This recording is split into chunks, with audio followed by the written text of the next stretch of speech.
United today? Yeah, like you mentioned, Jamie, it is those two changes then made today by Marcelo Bielsa. So it sees Hernandez come in and Berardi come in as well for Costa and Cooper respectively. Costa is a player who does drop down to the bench, and Liam Cooper on the bench as well. So that injury has just seen him drop to the bench, not deemed fit enough obviously to start today's game. Busy fixture list on the way as well. So understandable on that front of things there. So it's Kiko Casilla in goal. You'll have White and Berardi as your centre halves, Dallas and Ayling either side of them. Click, Phillips and Roberts in the three in midfield. Bamford leading the line with Hernandez and Harrison either side of him. On the bench today then for the Whites, Meslier, Douglas, Cooper, Alioski, Costa, Gotts and Clark.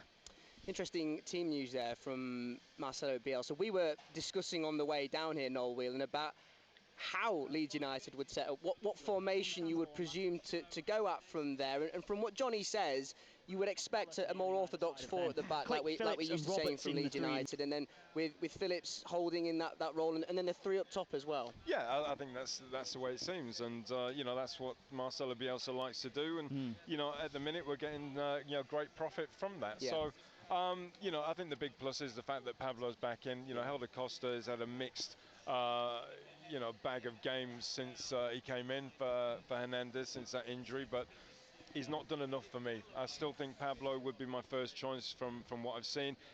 He's actually done more coming off the bench, Helder Costa, in terms of affecting the game when need be. So you've got a great weapon there if you need him in the latter stages. You could argue that is when he's at his most dangerous, isn't it? Yeah, I think because he surprises people with his trickery, with the pace, and because the game's gone on for so long, a little bit of fatigue sets into the players as well, so he can capitalise on that.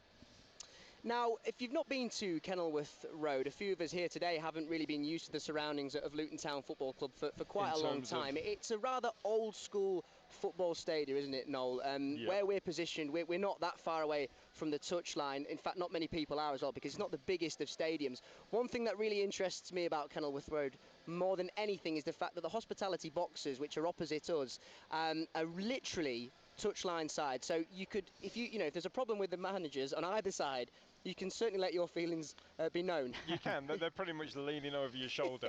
I think for the home manager, he's under a lot of pressure at the minute, and I can imagine when things aren't going right, he hears absolutely everything, and it's not a great dugout to be in. When things are going great, I'm sure he loves it, but let's hope that he's getting pelters again from the home fans today. Absolutely, indeed. Very cosy here at Kenilworth Road, it must be said. 81333 on the text, Leeds United fans. What do you make of that team selection made by Marcelo Bielsa today? Just a reminder that two changes have been made. Pablo Hernandez comes in for Helder Costa, Gaetano Berardi replacing captain Liam Cooper at the back. Now let's get the thoughts of the Leeds United head coach Marcelo Bielsa on that new deal for Pablo Hernandez. The popular Spaniard has agreed a new contract which will take him up to the summer of 2022, at which point he will be 37 years of age. Incredible, isn't it?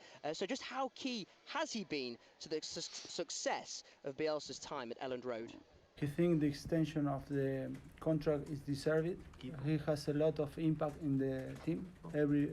All the supporters recognize him. Valorado por la crítica. Everybody has a good critic always. Compañero. And he's respected by his teammate.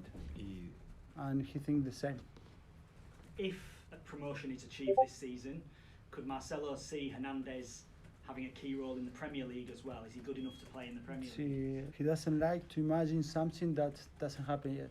But he can tell you that if tomorrow Pablo has to play in Premier League, he thinks that he can do it without problem. It's an incredible level of football and ability that Pablo Hernandez has been able to maintain at the age of 34, which he finds himself now. Just on that point, Noel Whelan, firstly, of Hernandez being able to play in the Premier League and the fact that if Leeds were to go up, this contract would take him into the top flight of English football. Do you think he could maintain that level? Yeah, I do. I don't think it's going to be week in, week out. I think when you get to a certain age, you kind of monitor it and you use that sort of, fitness level when needed. I mean, it's very difficult at, any age to be playing in the Premier League, now more so because of the fitness levels you have to be at for 90 minutes. So, but look, good players know how to conserve their energy. They use it at the right times. He'll just be hoping that he gets to the Premier League and bows out, of his professional career on a real high and at a real club. Of course, he's played in the Premier League during his time at Swansea City, so he'll be used to those surroundings. Like I said, they're a real club. But a great deal has to go to, and we'll hear from Pablo Hernandez about how to look after your body and just really take into consideration what you do off the field during training and knowing what suits you. Well, he's obviously taken a leaf out of my book, hasn't he? I was going to say, Noel, you know, he's read didn't the want to Noel mention Whelan book of professionalism, which I love, and it's out there for sale at any good bookshop. Christmas coming up. Christmas coming up, there's some great diet tips in there from Noel. But look, he's professional, he's a winner, you know, he takes his job very, very seriously, and he loves the game. You know, it's really difficult, you know, when you get older, because you know that your time is coming to an end, and, you know, luckily he's been kind of free of any serious damage and injuries, which always allows you to carry on your career that little bit longer. But look, you know, he's one of these players, no pro ever wants to give up the game. You just don't. I mean, it's a very short lifespan. You want to make the most of, you know, every second that you have on the football ground or on the training ground and with your teammates. So he will be, and you could see last season how upset he was, you know, when they lost that opportunity. You could see the tears, you could see the hurt.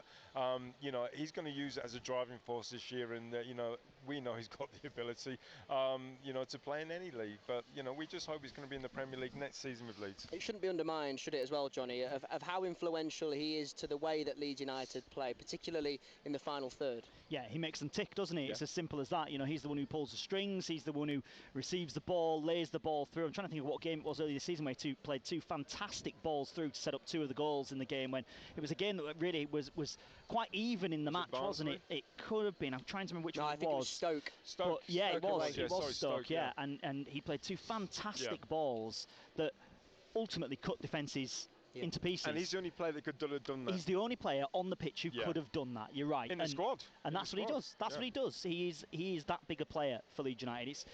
I'm not surprised in the slightest they've given him a new deal. You would think they give him 2 years as a minimum. You're not going to give someone like Pablo Hernandez a 1-year contract, you know. Maybe it's a coaching job there for him. Exactly that.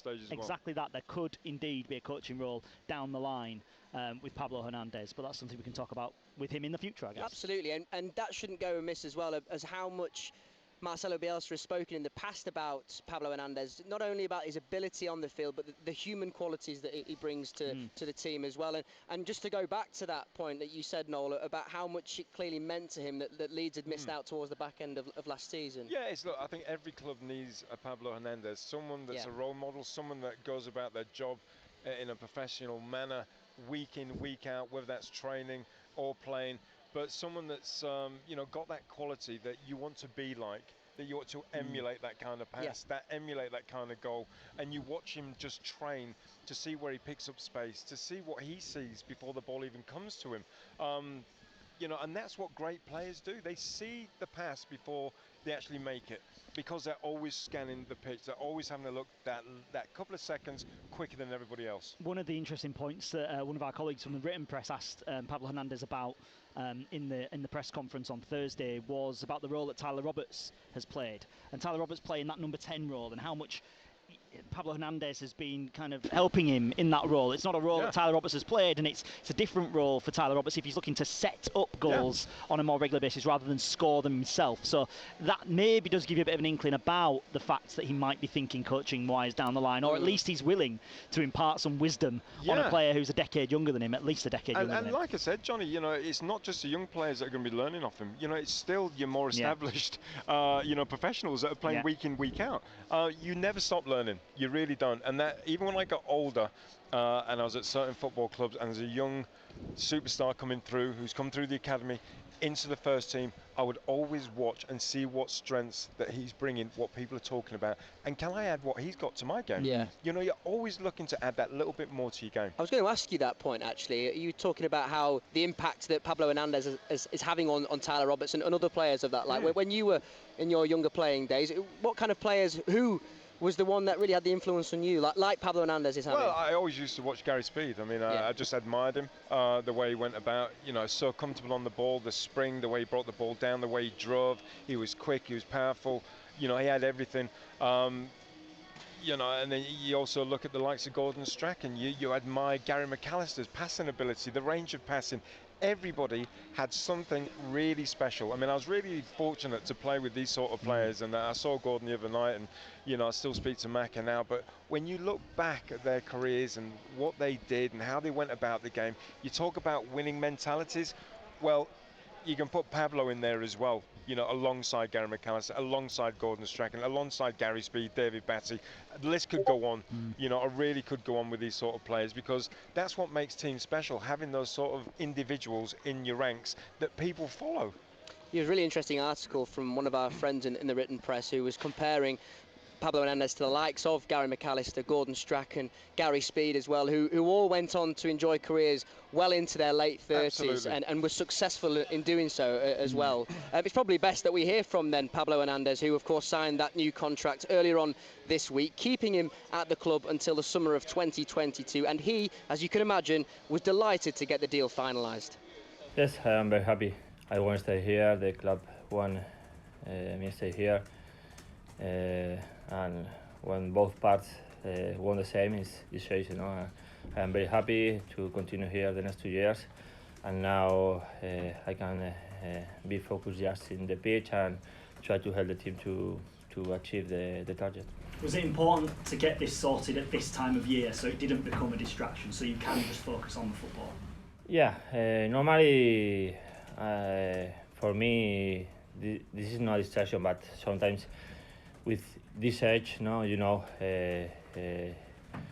you know, in the end of the season your contract expire, and always for the confidence, for the calm, I think is good, and we started talking with the club in the summer, and finally now we agree a new contract, and I am very happy. Were you worried then about your age, because you're 34? Were you worried that the offer might not come? No, but obviously I know the football. The time goes fast, and when you arrive to this age, always you need try to take calm, no, and when the club gives you this confidence with a new contract with 2 years, is good for my confidence, and yeah, I feel good, and I know to play in this club you need give 100% every game, every day, and I am in good condition to do this. How much does this club and this city now mean to you and your family? Yeah, from the first day I feel very good in this city, in this club. When I come here, I know this club is big, but it's a surprise for me when I know more things from this club, and I know the history, and I know the fans, not just in England, to around the world. When this summer we go to Australia, we have a lot of fans there, and I think it's an amazing feeling when you play for this type of club. No, it's a big club in England, around the world, and this club deserves to play in Premier League, and we try to help to come back to Premier League. How much of the fans had an impact on you then? You're very popular with the fan base. How much do they mean to you? Yeah, I am very happy because I feel the fans love me, and for me this is a extra motivation, and for me I can just do one thing when I feel this, is give 100% every day, and I try to give every game, every day in the training ground, everything, because I think the club and the fans deserve this. We'll hear more from Leeds United's midfielder Pablo Hernandez, who starts today for Marcelo Bielsa's side, taking the place of Helder Costa in what we presume to be that front three against Luton Town here in Bedfordshire in the Championship. Of course, kick-off 3 o'clock on BBC Radio Leeds, West Yorkshire Sport 92.4 FM and Freeview TV channel 719. I wonder, Noel Whelan, listening on to what Pablo Hernandez had to say there, and the connection that he's found with the fans and the club and the city as well. we talk about Leeds United greats in different eras gone by. Maybe not take the league or the success out of the equation, but just in certain eras of the club. Is Pablo Hernandez within that ilk of greats within the different eras, or does he need to go a little bit further yet? Well, I think you need to win things to be put up there with the greats that you talk about. You know, we've not won anything since he's been here. Look, no fault to his own. You know, he's tried, he's pushed, he's been one of these players, been so influential on, you know, Leeds United and getting victories and, you know, assists. We know he's been a cut above the rest. We know that. You know, we're very, very fortunate to have a player like that, you know, come to the football club. Now we've got a manager that can get the best out of him. Now we've got a team that's surrounded him that's going to help him as well. Because good players make the runs. He'll find them. He'll find the passes. He'll find your runs. But look, there's no doubt, you know, he's been one of the best players for the past 3-4 seasons. You know, that just goes without saying. But to be a real great at this football club and emulate, you know, things that, you know, the great players and the real legends have done at Leeds United, you've got to win trophies. And finally, for now on Pablo, Johnny, it pays testament, doesn't it, to what he's done at this club, that at the age of 34, he's been given a 2-year contract extension in an age of football where if you're past the age of 30, it's normally just 1 year rolling. Yeah, I'd have been surprised if they'd just given him a 1 year, and I'd have been surprised if Pablo would have accepted a 1 year. You know, he is 34, but he says himself he's still feeling fit, he's still feeling young, feeling healthy, feels he can still go on and play for a couple more years. And, you know, was asked whether he could play in the Premier League as well. Marcelo Bielsa said that he thinks he could play in the Premier League tomorrow if needed. He didn't like to talk about if he could play there next season if Leeds got promoted. Doesn't want to go into those details, as you've heard. But I certainly think that if Leeds got promoted this season, Pablo would have a role next season. Would it be a starting role week in, week out? It would obviously all depend on recruitment in the summer, wouldn't it? But I think when you look at the Leeds United 11, he is one of those that you would say, right, he's going to be certainly involved pretty heavily for Leeds if they went up into the Premier League. So tying him down to a 2-year deal is actually a smart thing to do if that's the case. Yeah. Let's read out a couple of your messages who've got in touch regarding Pablo Hernandez. 81333 on the text with WIS at the front of that message, Leeds United fans. You can drop us a tweet as well at WIS Daily. Hello to Ingham37 on Twitter, who says good news that Pablo is back as he has been missed. Costa, like you said earlier, hasn't done enough to keep the mercurial Spaniard out of the starting 11 once he was fit. I think Berardi will not let anybody down, replacing Cooper at the back. Looks an interesting game, this one for me, but one that Leeds United need to win. Thank you for that, Ingham37. Tony gets in touch on Twitter, who says Pablo is our very own Benjamin Button. That's a good comparison. Getting better and ageing like a fine wine with a touch of nutmeg. That's a good one. I like that one. And then final one for now from Steve in Kippax, who says, come on Leeds, let's get another 3 points in the bag today. It won't be an easy game because Luton are good at home. I'm happy that Pablo Hernandez has signed a new contract. I'm taking it week by week this season, not getting ahead of myself. Come on Leeds, marching on together. Quite right as well. Let's move on now, because the big talking point in the world of football this week has been, as you'll have seen, the departure of Mauricio Pochettino at Tottenham and the arrival of Jose Mourinho. Spurs are currently in action against West Ham at the London Stadium. The last time I looked, Spurs were 3-0 up away from home, so a good start for Mourinho currently. Marcelo Bielsa was the Argentina national coach at the 2002 World Cup, in which Pochettino was part of the back line, so they know each other very well. So what did Bielsa make to the sacking? He will talk not for the relationship he has with Pochettino, if not what he's seeing in English football. The work that Pochettino has done is brilliant. In the last year, he put Tottenham in the high level in the world.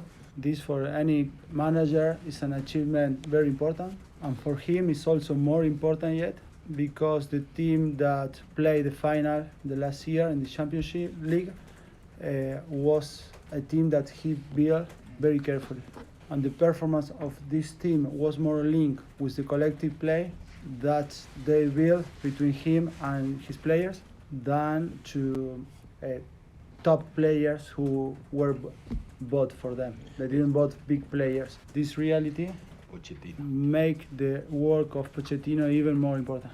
And something who work professionally like that acquire one level, one credit, absolutely deserve it. Maybe he couldn't enjoy this credit this achievement in Tottenham. Digo tal vez porque He say maybe. He say maybe because he ignored the real situation. But he will take this credit because big team in the world will try to take him. He's a manager who, by sure, will leader one of the best team in the world. And the background is that he became Tottenham one of the most important team in the world. In terms of how that might have an effect on Leeds, will that have an effect on Jack Clarke at all, or what sort of effect might it have? Has he had to speak to Jack about the change? He never talked with Pochettino about Jack Clarke, and he didn't talk with nobody in Tottenham about him. So about his job is the same situation. Every day he tried to do the best for Clarke, and si after lo que hacemos es bueno o no. Tottenham and Clarke will value if this that we are doing is good for him or not. I know it's away from Leeds United, but it was the big talking point from football this week. And given there was a connection with Mauricio Pochettino to Marcelo Bielsa, it was quite interesting to hear what Leeds United's head coach had to say on the matter. And as I was saying in the office when I was watching the press conference live, for the first time in a long time, a little bit of emotion from Marcelo Bielsa. Didn't want to be drawn on the relationship, but then he did go on to say that he did love him as a person and as a player when he looked after him with the Argentina national side. It was a surprise, wasn't it, Noel Whelan? Well, it was, yeah. I mean, but in this day and age, football and managers, it's kind of not, because you know, we know he's been wanted by Real Madrid. We know he was wanted last season by Man United. There's no doubt he's a very talented manager, and seems a sort of manager that will go on and win things in the future. But I think at this present time, Tottenham sitting 14th, getting to the Champions League final last year. You know, Daniel Levy felt that a change needed to be made, and it needed to be made now to, you know, give them every opportunity of trying to get back into the Champions League at the end of the season. And you know, I think when you look at Mourinho's track record, yes, take away Man United, even though they won the League Cup there. You know, his career says it all with the amount of trophies he's won, and I think that's what Tottenham need now. It's not going to be the Premier League. It might be a League Cup. Not this season, obviously they're out of it, but it might be an FA Cup. But I think in the next couple of years, you know, if anyone's going to win a trophy at the new Tottenham Stadium, it will be Mourinho. So they needed to make that step up. But look, Pochettino, you know, Bielsa, great friends. Loads of respect between the two of them. You know, so rightly so, he's going to be upset. No one wants to see a manager get sacked, let alone someone that's very close.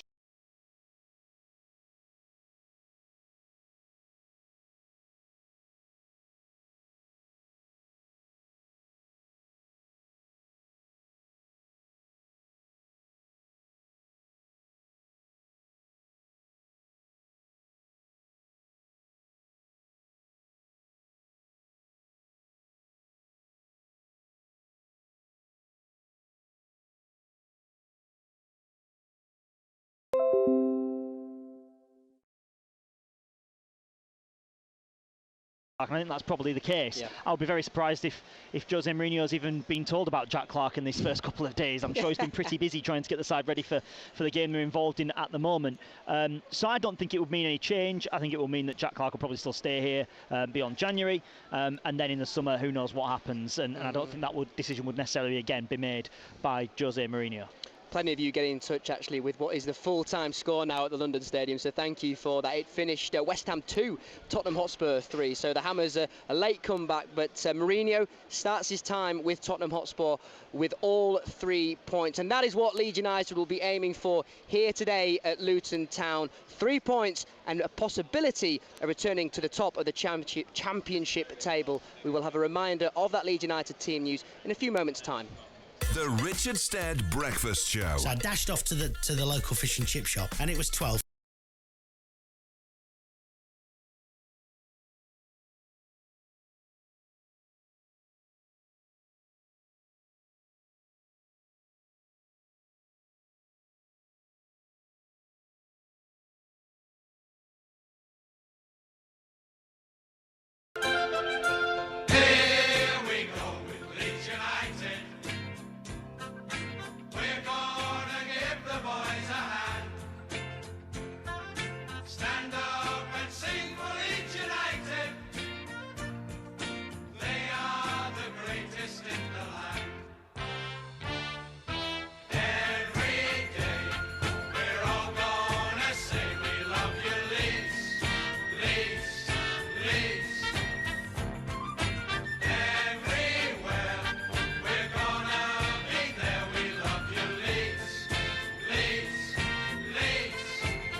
lived our dream in the Champions League. Don Matteo in the San Siro, I can still believe. O'Leary's babes could do nothing wrong. We began to spend, couldn't see an end, but it didn't last long. All leads our way, all leads our way, all leads our way, all leads our way, all leads our way.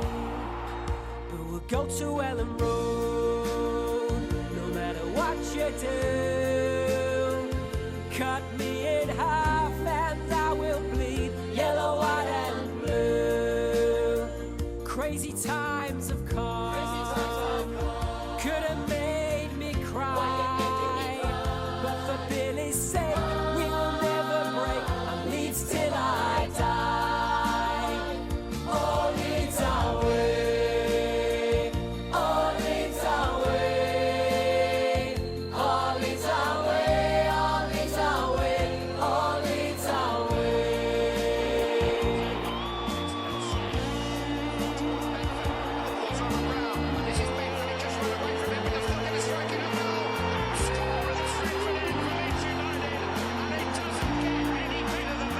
We don't give up what the others say. We'll rock their ground with our Yorkshire sound when Leeds play away.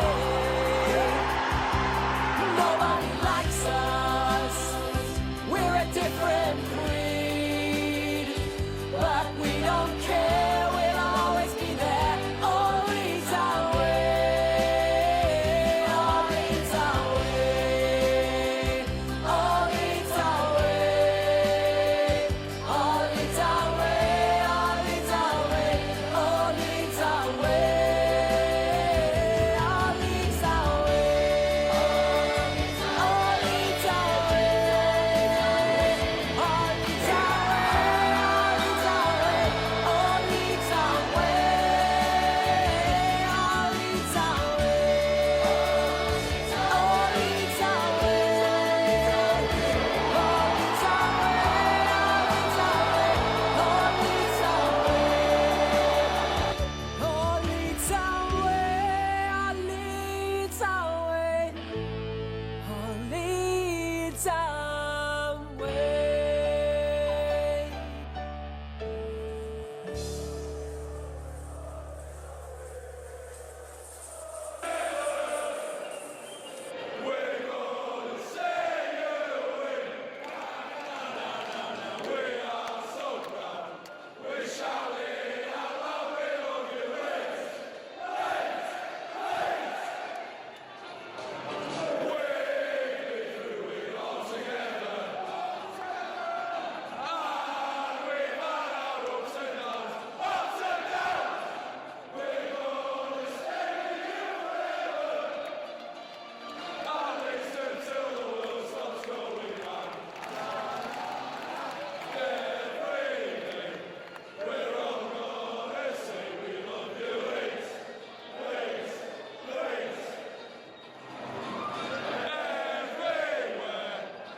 of Christmas week, should I say, and that is Monday night at 6 o'clock. You'll be able to hear the best bits of that night of A White's Christmas with Snowy. There you go, so you're not going to miss any of the action, do not fear. Speaking of the upcoming festive period, it's going to be a pretty busy one for Leeds United and many clubs across English football as Leeds themselves make that push for the automatic promotion places that they so desperately want. So how does the Leeds boss assess their busy schedule and the impact it could have on his squad?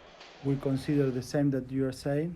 and the answer that we create is try to have more than one player in every position, and try to care about the fitness of the player and the rest of the players in the same time, because this is what we can do. It's easy to take care of those two facts, but take care of both things in the same time is difficult. The festive period, Noel Whelan, as you will know as a player, is a very busy period, and it sometimes makes or breaks head coaches and managers as to how they look after their squad and make the right decisions, but also as players as well, it's how you look after yourself. It is, yeah. Look, it's a very grueling period of the season when it comes to Christmas time. Very exciting. Oh yeah. Part of the season, I've got to say, because everyone loves the Boxing Day fixture, and between the New Year as well. But you're absolutely right there, Jamie. It can make or break a season for some people, and you've got to manage your players. There's not too much gap between a game and the next game. You've got to get your rest and recuperation. You've got to fuel your body right with the right foods, and try and get over whatever kind of niggles you're picking up between the games. Look, it's one of these periods where if you can have a really good Christmas, it does give you such a good edge going into January and February. It's over the next 6-week period, which is from now until that New Year's Day fixture against West Brom at an evening kickoff.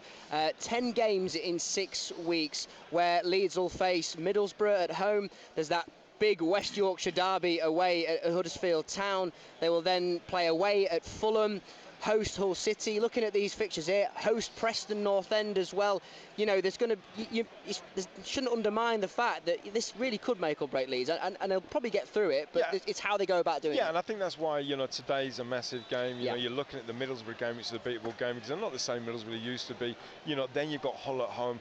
These are 3 very, very winnable games here, and if you've got any aspirations, because it's been so inconsistent so far this season, in terms of no teams are putting too many strings of W's together each week. If you can manage to do that, you could really find yourself pulling yourself away and bridge it, and making a real gap between 6 and where you are. It's such an important stage right now, leading up to December, because there's so many winnable games there right now, and you do not want to be looking back thinking we did not take the opportunity, we should have beaten them on the day, they're a team that we should have been taking maximum points from. You do not want to look back at the end of the season to those sort of games. We've said it before though, Noel, haven't we, this season? And Leeds didn't really go on and do that, didn't put that string of results together, but I agree with you. I think this next week to 10 days probably, in my opinion, is the big 10 days for Leeds to get 4, you could say 4 wins in a row, which is a big thing to be able to achieve in the Championship. But you look at it, and they come here today to Luton, who are a side who are, if they finish where they are in the table right now, which is the place above the relegation zone, they'll be delighted with that this season. They've done the job, our colleagues alongside me here were just talking about the wages that they're paying their players compared to the wages that Leeds are paying their players. It tells you what their budget is. And then you look at Reading as well, that Leeds have to go to, bottom end of the table as well, 17th right now. Then it's Middlesbrough at home, really struggling under Jonathan Woodgate. Lots of players out of contract in the summer as well. Lots of questions about what might happen with Middlesbrough in the summer and the investment and all those kinds of things. But what might happen with Jonathan Woodgate before then, because they're in the bottom 3 right now. And then after that, it is Hull City, isn't it? At home. You've got Huddersfield Town, don't forget Huddersfield the big Town on the 7th, and then Hull City, afterwards. So the Huddersfield one, again, derby, you don't know what might happen in that one. But then Hull City at home, many will look at and go, that's another 3 there. So, all right, the Huddersfield one aside, it's a derby. Who knows what happens in derby games? But still, you could look at that and say 5 games, Leeds should be looking to get very close to maximum point from those games now. And we've got the champion. Oh, sorry, Noel. Sorry. Yeah, no, I mean, absolutely right. I mean, look, I don't think there's any teams there that we're going to be scared of. We're not.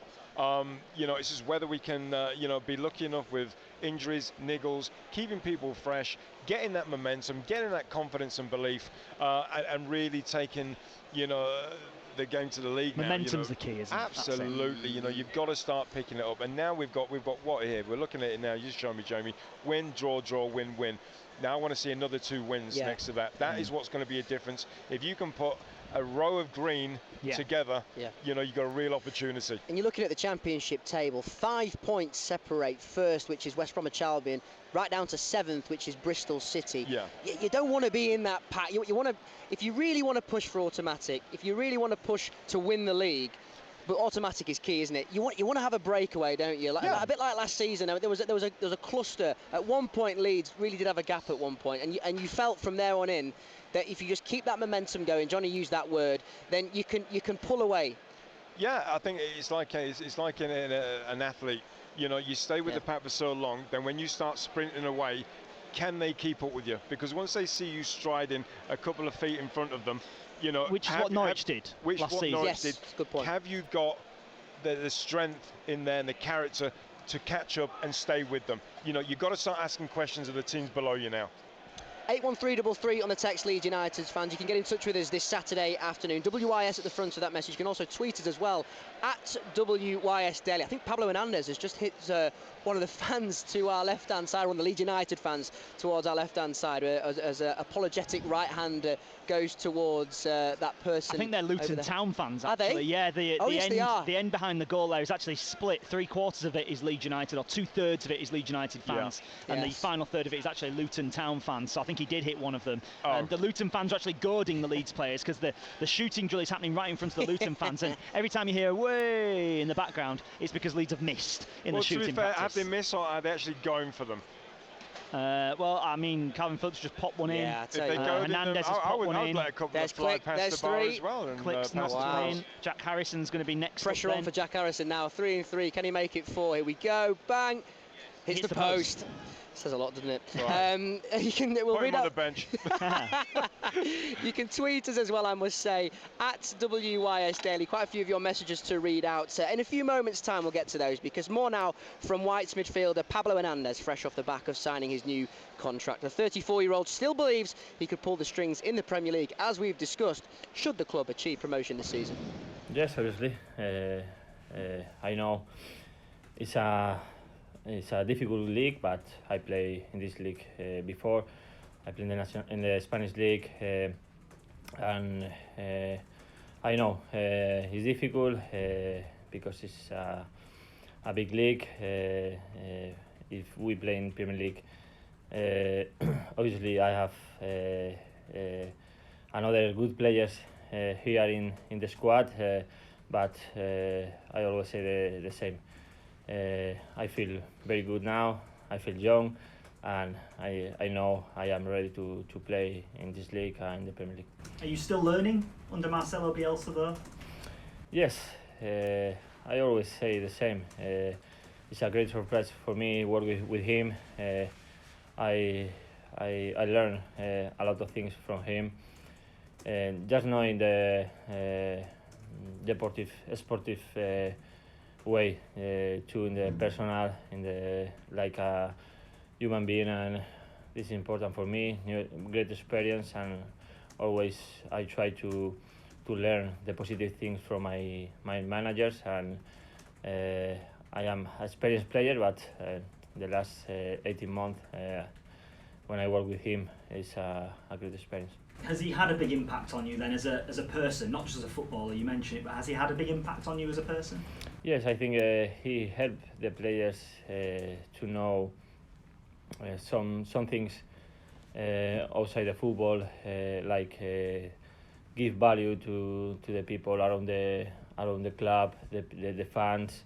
How difficult for some fans is pay the tickets, is follow the team in away games, and I think this is important for us now, because we play for not just for us, no, for the players, for the club. We play for a lot of people outside the club, fans here in Leeds, in England, or outside around the world. No, not just in England. And finally, for me, then, what would it mean for you to be able to get Leeds into the Premier League as part of this new contract?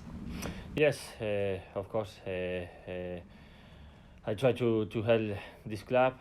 I try to help the team. The last weeks be difficult for me because I am injured, but now I am ready to play. I am ready to play in the 11th start. I am ready to play from the bench. The more important now is the team continue in this way, continue winning games, and I try to help the team. spoken like a true professional, really, isn't it, from Pablo Hernandez? Some great words to hear from him, of course, after that 2-year contract extension signed a little earlier on this week, which will take him past his 37th birthday. Quite incredible. A couple of your messages to read out. Number ending 457 on the text. WIS at the front of that message. Good team. Feel Pablo coming in for Costa is fair, despite Costa improving recently. Will be a tough and physical game, so we may have to fight and win ugly, but we have to get 3 points, and that's a common thread through quite a few of these messages that we're hearing and seeing, I should say, as I just look to my right, and that huge round of applause is the Luton Town fans applauding their players as they come around and make their way off the field after finishing their warm-up. Leeds United have, whilst Pablo Hernandez speaking there, have made their way off the field, and you'll hear this Mexican wave of ripple of applause as here they come now. You can hear them, the players running on in front of us. You know, looking at it from a Luton Town perspective, Noel Whelan, will this be an opportunity for them? Look, I think what they'll be told to do is get in the faces of the Leeds United players. I mean, look, they certainly don't have the ability, but like you say, in any game, you've got to match their passion for it, their hunger for it, their fight for it. Once you match all those, and you do that first, and you earn the right to play, that is when your talent, that is when your players show the real class. But you've got to do the horrible bit first and, you know, match them for everything that you need to go out and win a football match. And you've got to give some credit to Luton as well so far this season, that they are out of the bottom three right now. Like I said earlier, if they finish where they are right now, they'd be absolutely delighted to stay in the Championship this season. Okay, you would probably look at the teams below them in Stoke and in Middlesbrough and in Barnsley and say, well, you would expect a couple of those to start climbing up, wouldn't you? You would expect Middlesbrough to climb away from it. You'd expect Stoke to climb away from it. Barnsley, maybe not so much. But if they can finish where they are, they'd be delighted. So you've got to give credit to them for the fact that they've got 4 wins, 2 draws, 10 defeats this season from their games so far. Sat on 14 points. Today's probably a game that is a free hit for them in many ways, because there won't be many people, many of you listening probably putting on your bets today, and I imagine not many of you bet against your club anyway on a weekly basis, but not many people up and down the country today will be going, Luton, home win, I'll have a bit of that. Yeah, no, that's a good point. Right. It's a good point, and I can say firsthand that it was a very professional performance by the Hatters when they beat Huddersfield Town here at Kenilworth Road a little earlier on in the season. As we just heard there, the Luton Town players made their way off the field after they finished their warm-up. The final player, ironically, to make his way off the field from a Luton Town perspective was that of on-loan Chelsea midfielder Izzy Brown, who has been one of their key men for the Hatters this season. In the last campaign, he made just 2 substitute appearances, you'll remember, for the Whites under Bielsa, but the Leeds boss says he is glad the 22-year-old is thriving here at Kenilworth Road. He's very happy for that, because he's a player who was with us, and he had a very good behavior here. He's showing a level that he didn't show with us. Error de mi parte. He considered this like a mistake of him, of Marcelo. I'm very sure that Luton could give him things that he couldn't. If he had to say in few words, in Luton he was able to compete, to play matches, and we couldn't give him that. After, you can see this in a different way. If we would have achieved to count with him 1 more year, maybe we would have got another version of him. In Luton, he arrived healthy and recovered. Trabajar al máximo. And we needed 6 months where he couldn't work. But he doesn't want you interpret this explanation. He doesn't want that you take out credit to him or to the people who is with him now. Because another staff achieved to take the best of him. It was interesting to hear what Leeds United head coach Marcelo Bielsa had to say on Izzy Brown's performances this season for Luton Town in comparison to the 2 substitute appearances that he made for Leeds United last season. I think from memory he came on against QPR away, and then of course in the dying embers of what was a desperate attempt to save that second leg of the playoff semi-final. Noel, he says that he may have made a mistake on his judgment on Izzy Brown. Do you think he was right in saying that? Look, it's very hard to make a judgment when you've seen so little of him playing. I mean, he came injured, let's not forget. you know, with a bad knee injury. He then had another setback with fluid on his knee again when he was in training. The one game that he did come on was QPR, and he was lucky to stay on, to be quite honest with you, when he came on. A little bit too much enthusiasm and not enough discipline in his performance. But it's hard to. We know he's a very, a very capable football player. We know that. We saw him when he was at Huddersfield. We know that there's, big talk about him being a promising star in the future. But at the minute, he's not settled anywhere, and that is sometimes an issue for a player. You've got to find a club where it really works for you. You've got to stop bouncing off different clubs and getting used to the way they play and different managers. You need to find a settled club. Maybe a loan is not the right thing for him right now. Maybe he needs to be signed permanently by a club and have a good 3-year spell, settling down, getting to know the club itself and the manager and the players around him. But look, there's certainly a talent there in him, but we just never got to see it. So I can't really make a judgment on the young man, I'm afraid. I think Marcelo's been a bit harsh on himself, saying it, it was maybe a bit mistake, and it seems like he was feeling a bit regretful. Does Marcelo? But you've got to look at Izzy Brown and say he was kept out of the team last season because of those injuries that you mentioned, but also because other players were performing really well. Yeah. And that's why he wasn't inside. Simple as that. And we know Marcelo sticks with players who are playing well. And let's not forget, Leeds made it to the playoff semi-finals last season and nearly made automatic promotion. All right, didn't get over the line.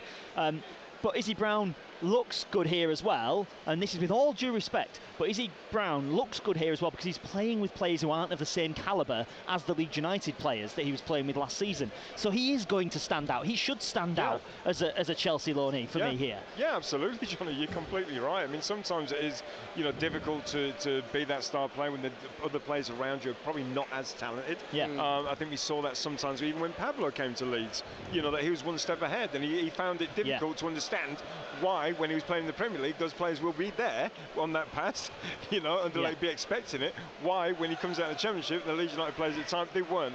Sometimes it can be frustration. Yeah. But that's where you got to get used to your players and the standard that you're with and your strengths and weaknesses of people. So, we know there's a player in him. I've not seen at Leeds United. He didn't have enough time. He wasn't given the opportunities because of how well we were doing last season. And look, Marcelo Bielsa should not be putting any blame on himself. Yes. You could say that about Jack Clark come the end of the season. Yeah. The fact is, he's not done enough to break into this side. Simple as that. No different to Izzy Brown last year. Yeah. He certainly got a lot of positive PR, didn't he, Izzy Brown, as well in West Yorkshire with his time at Huddersfield Town as well, and the influence that he had on that promotion. Like I said, he can do it. Yeah. He can do it. We've seen it at Huddersfield. That's probably why. And Marcelo Bielsa would have done his homework and watched these players and what he needed. But if someone's doing it on the football field, you've got to bide your time. And then when you're given the opportunity, like it was at QPR, you can't go in there like a bull in a china shop. Yeah. You've got to show it talent-wise rather There's than an arrogance there, maybe a swagger. I remember watching look, I love his swagger. Yeah. I was as arrogant as he came when I was a kid.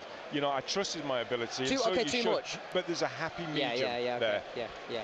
I remember watching him in an under-23s game at Guiseley last season, and it just looked, it just looked out of place. It was almost like a player trying to prove a point almost and trying to do too much. But I suppose as a young player, it's good to see him settling somewhere, and he certainly has made his mark here at Luton Town. It'll certainly be a threat for Leeds United this Saturday afternoon. 3 o'clock kickoff here on BBC Radio Leeds, West Yorkshire Sport 92.4 FM and Freeview TV channel 719. Your team of myself, Jamie Rayner, Jonathan Buchan and Noel Whelan guiding you through the coverage until 6 o'clock this evening. Just a reminder,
Well, good afternoon and welcome along to Kenilworth Road. It is championship action after the international break.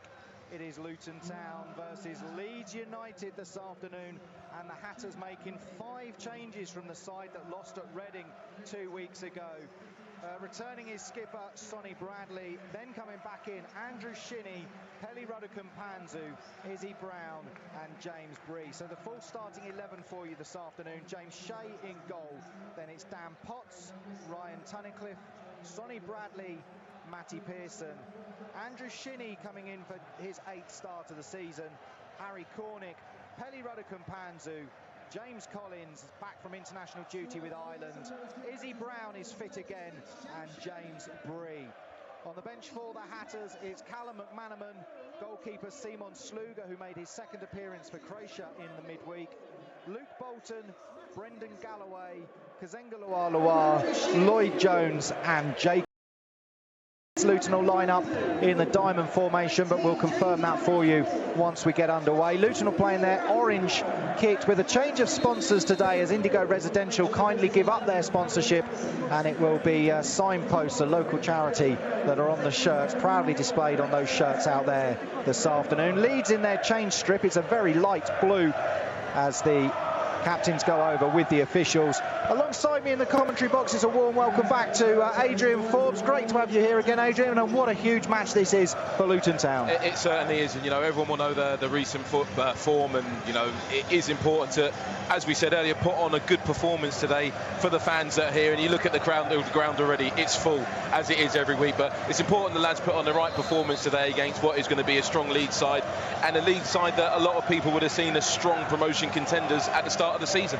Well, they're currently sitting in 3rd, aren't they? 31 points, just 3 defeats all season, 9 wins, 4 draws, and those 3 defeats. They've scored less than Luton, though, a goal less at the moment, but they've conceded 21 less than the Hatters, just 9. So if Luton are going to do anything, they've got to try and break through that strong Leeds defence, who the last defeat for them was back on the 5th of October when they lost 2-1 at Millwall.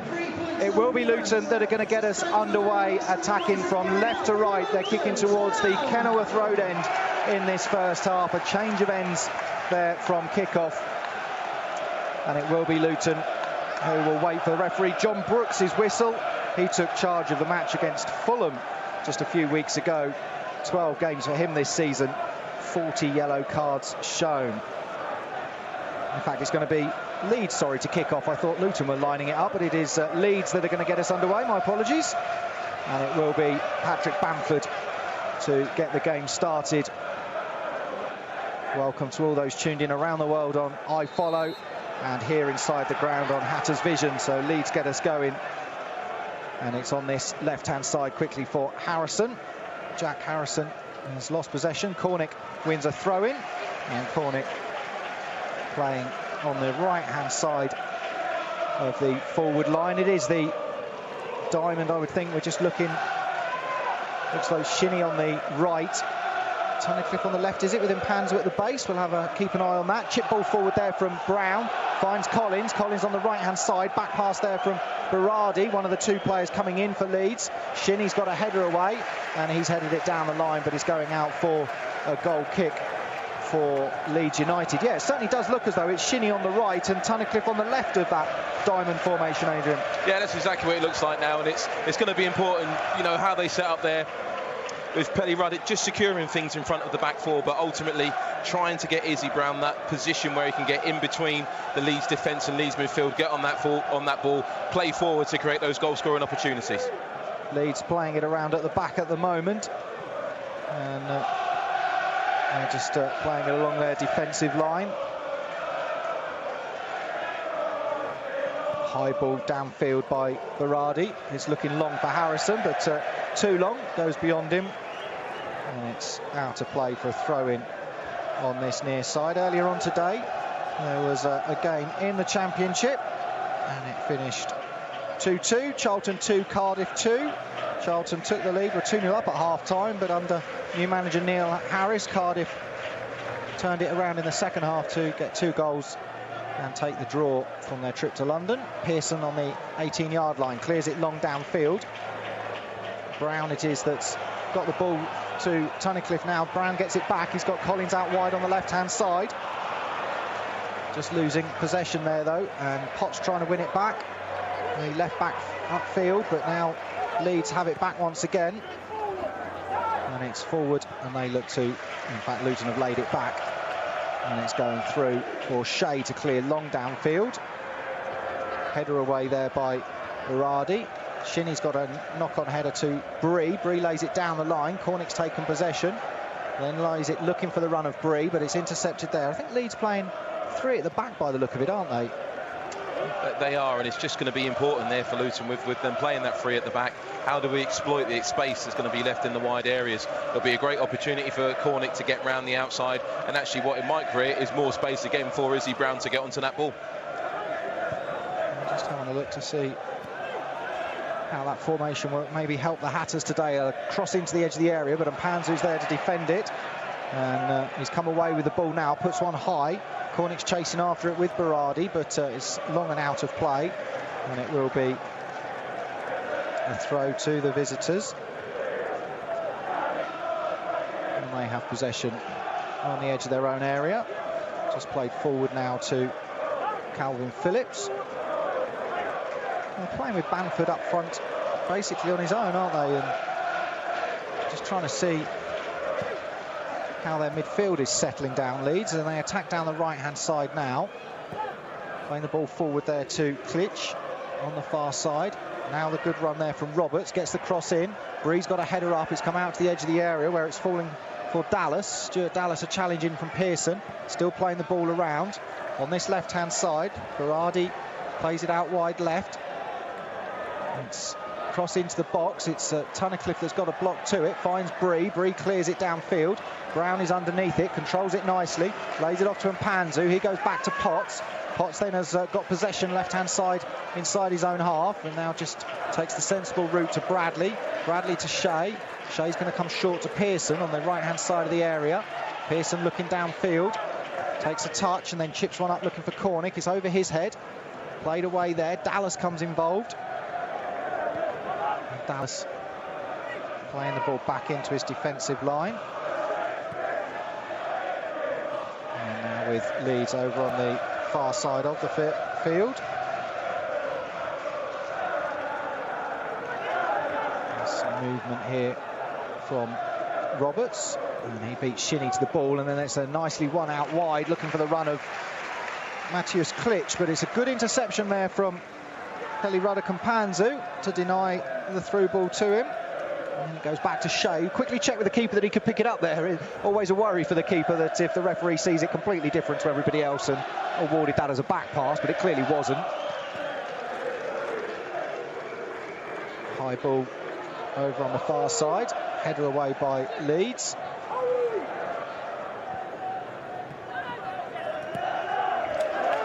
And it's out for throw on the far side to the visitor. Strange seeing them in this light blue kit. See, I'm like that from a Luton point of view. Yeah. Obviously, in my playing days here, obviously we're playing white, so I'm still after all this time getting used to seeing Luton play in orange. But I do agree, it does seem strange to see Leeds in the blue kit. Just going back to their formation, it is quite an interesting formation in that it does look as though it is Bamford playing almost a lone role up top with Tyler Roberts just working off him. But the movement of this midfield, almost 4 or 5, has been really impressive so far, and something that Luton have to work hard to deal with. Lovely movement there from Shinnie. He found Mpanzu, then pass to Brown was intercepted. But yeah, you make a point there about the formation. I mean, I've just scribbled some notes down and then realised I've made a mistake with the movement of Klitsch and Hernandez over on the right-hand side. But you know, that one up front could help the Luton defence. There's a long ball downfield for Harrison. He's too far ahead of him, and it's out of play for a goal kick for James Shea. A settled start, 6 minutes on the clock then here at Kenilworth Road. Goalless between Luton Town and Leeds United. There's no goals in the Championship, the 3 o'clock kickoffs. Earlier today in the Premier League, it finished West Ham 2, Tottenham 3. Tottenham were 3-0 up in that game. James Shea then with a goal kick for Luton, all in green. It's cleared downfield and from in front of the Leeds fans. Don't forget it's Luton attacking the Kenilworth Road end. Nice layoff there from Collins to Potts. Gets the return pass down the line to Brown. Brown keeps control of the ball, cuts in field, lovely movement from Izzy Brown. Oh, and then the pass is poor. Did all the hard work there, Izzy. And then the pass looking for Collins was a poor one and goes out of play. Had a short spell on loan at Leeds last season, didn't make many appearances, and Leeds manager Lisa was talking about that he perhaps didn't get the best out of Izzy Brown during his time at Leeds United. Brown playing at the tip of the diamond then for Luton this afternoon. Shinnie comes away with the ball now. He's just holding up possession inside the centre circle. Oh, he's fouled there on the halfway line by Dallas. Free kick. Shinnie playing on the right-hand side of the midfield this afternoon, and Panzu dummy to take the free kick wide to Pearson there, but then left it. An overcast afternoon. Izzy Brown back from injury after going off against Nottingham Forest last time out here at Kenilworth Road in that 2-1 defeat. Making his 16th appearance for the Hatters. Still looking for that first goal for Luton. He's going to chip this one into the edge of the area now. It's a high one. Oh, it's far too deep. In fact, he's gone for a shot on goal from the halfway line. The keeper, Casilla, underneath it, catches it, but that's a shot on target according to the stats, I would think. Can you class it as a shot? Or I'm not too sure what was there. From me, looking at how we set up. Well, there's a long ball forward there, and Shea's had to come out of his area and volley clear. Bamford, I thought, was offside as the ball was played over the top, but play continued, and Shea's volleyed that downfield and out of play for a throw-in. Yeah, fantastic starting position there from James Shea, and it's a good job he was there. Otherwise, Bamford is through on goal, but I totally agree with you that it did look like he was in an offside position. No VAR, of course, to help us out here at Kenilworth Road. Leeds playing it around at the back, so misplaced free kick from Izzy Brown there. Just overhit that one, got the height and the distance, and went right through to Kiko Casilla. I've got to say again, the movement of Leeds, I'm actually, with my coaching hat on now, trying to work out what their formation is and what they're playing. It's really difficult to work out. 1 minute Calvin Phillips is dropping back as a centre-back. The next minute he's playing in an advanced role next to Bamford. Yeah. Cross comes into the area. There is Bamford. He goes up with Pearson.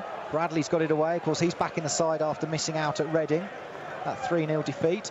High ball downfield. Brown's trying to get round the back there of Phillips. Play continues. It just wouldn't fall kindly for either player there. They both went for it and missed it. I thought Brown was going to get there and get goal side of Phillips. Now there's a nice movement here from Dallas making the run forward, but it's high to this left-hand side for Harrison once again, but it's too long once more. And ball goes out of play for a throw-in deep inside the Luton half. But he's certainly one they're aiming for down this left flank, isn't he? The number 22, Jack Harrison. Bree having to watch that run. He's got the throw-in now. 23 previous meetings when Luton have been the home side. The Hatters have won 9, drawn 10 and lost 4 against Leeds as Cornick gets it away, but there's a handball there by Mpanzu that the referee has seen.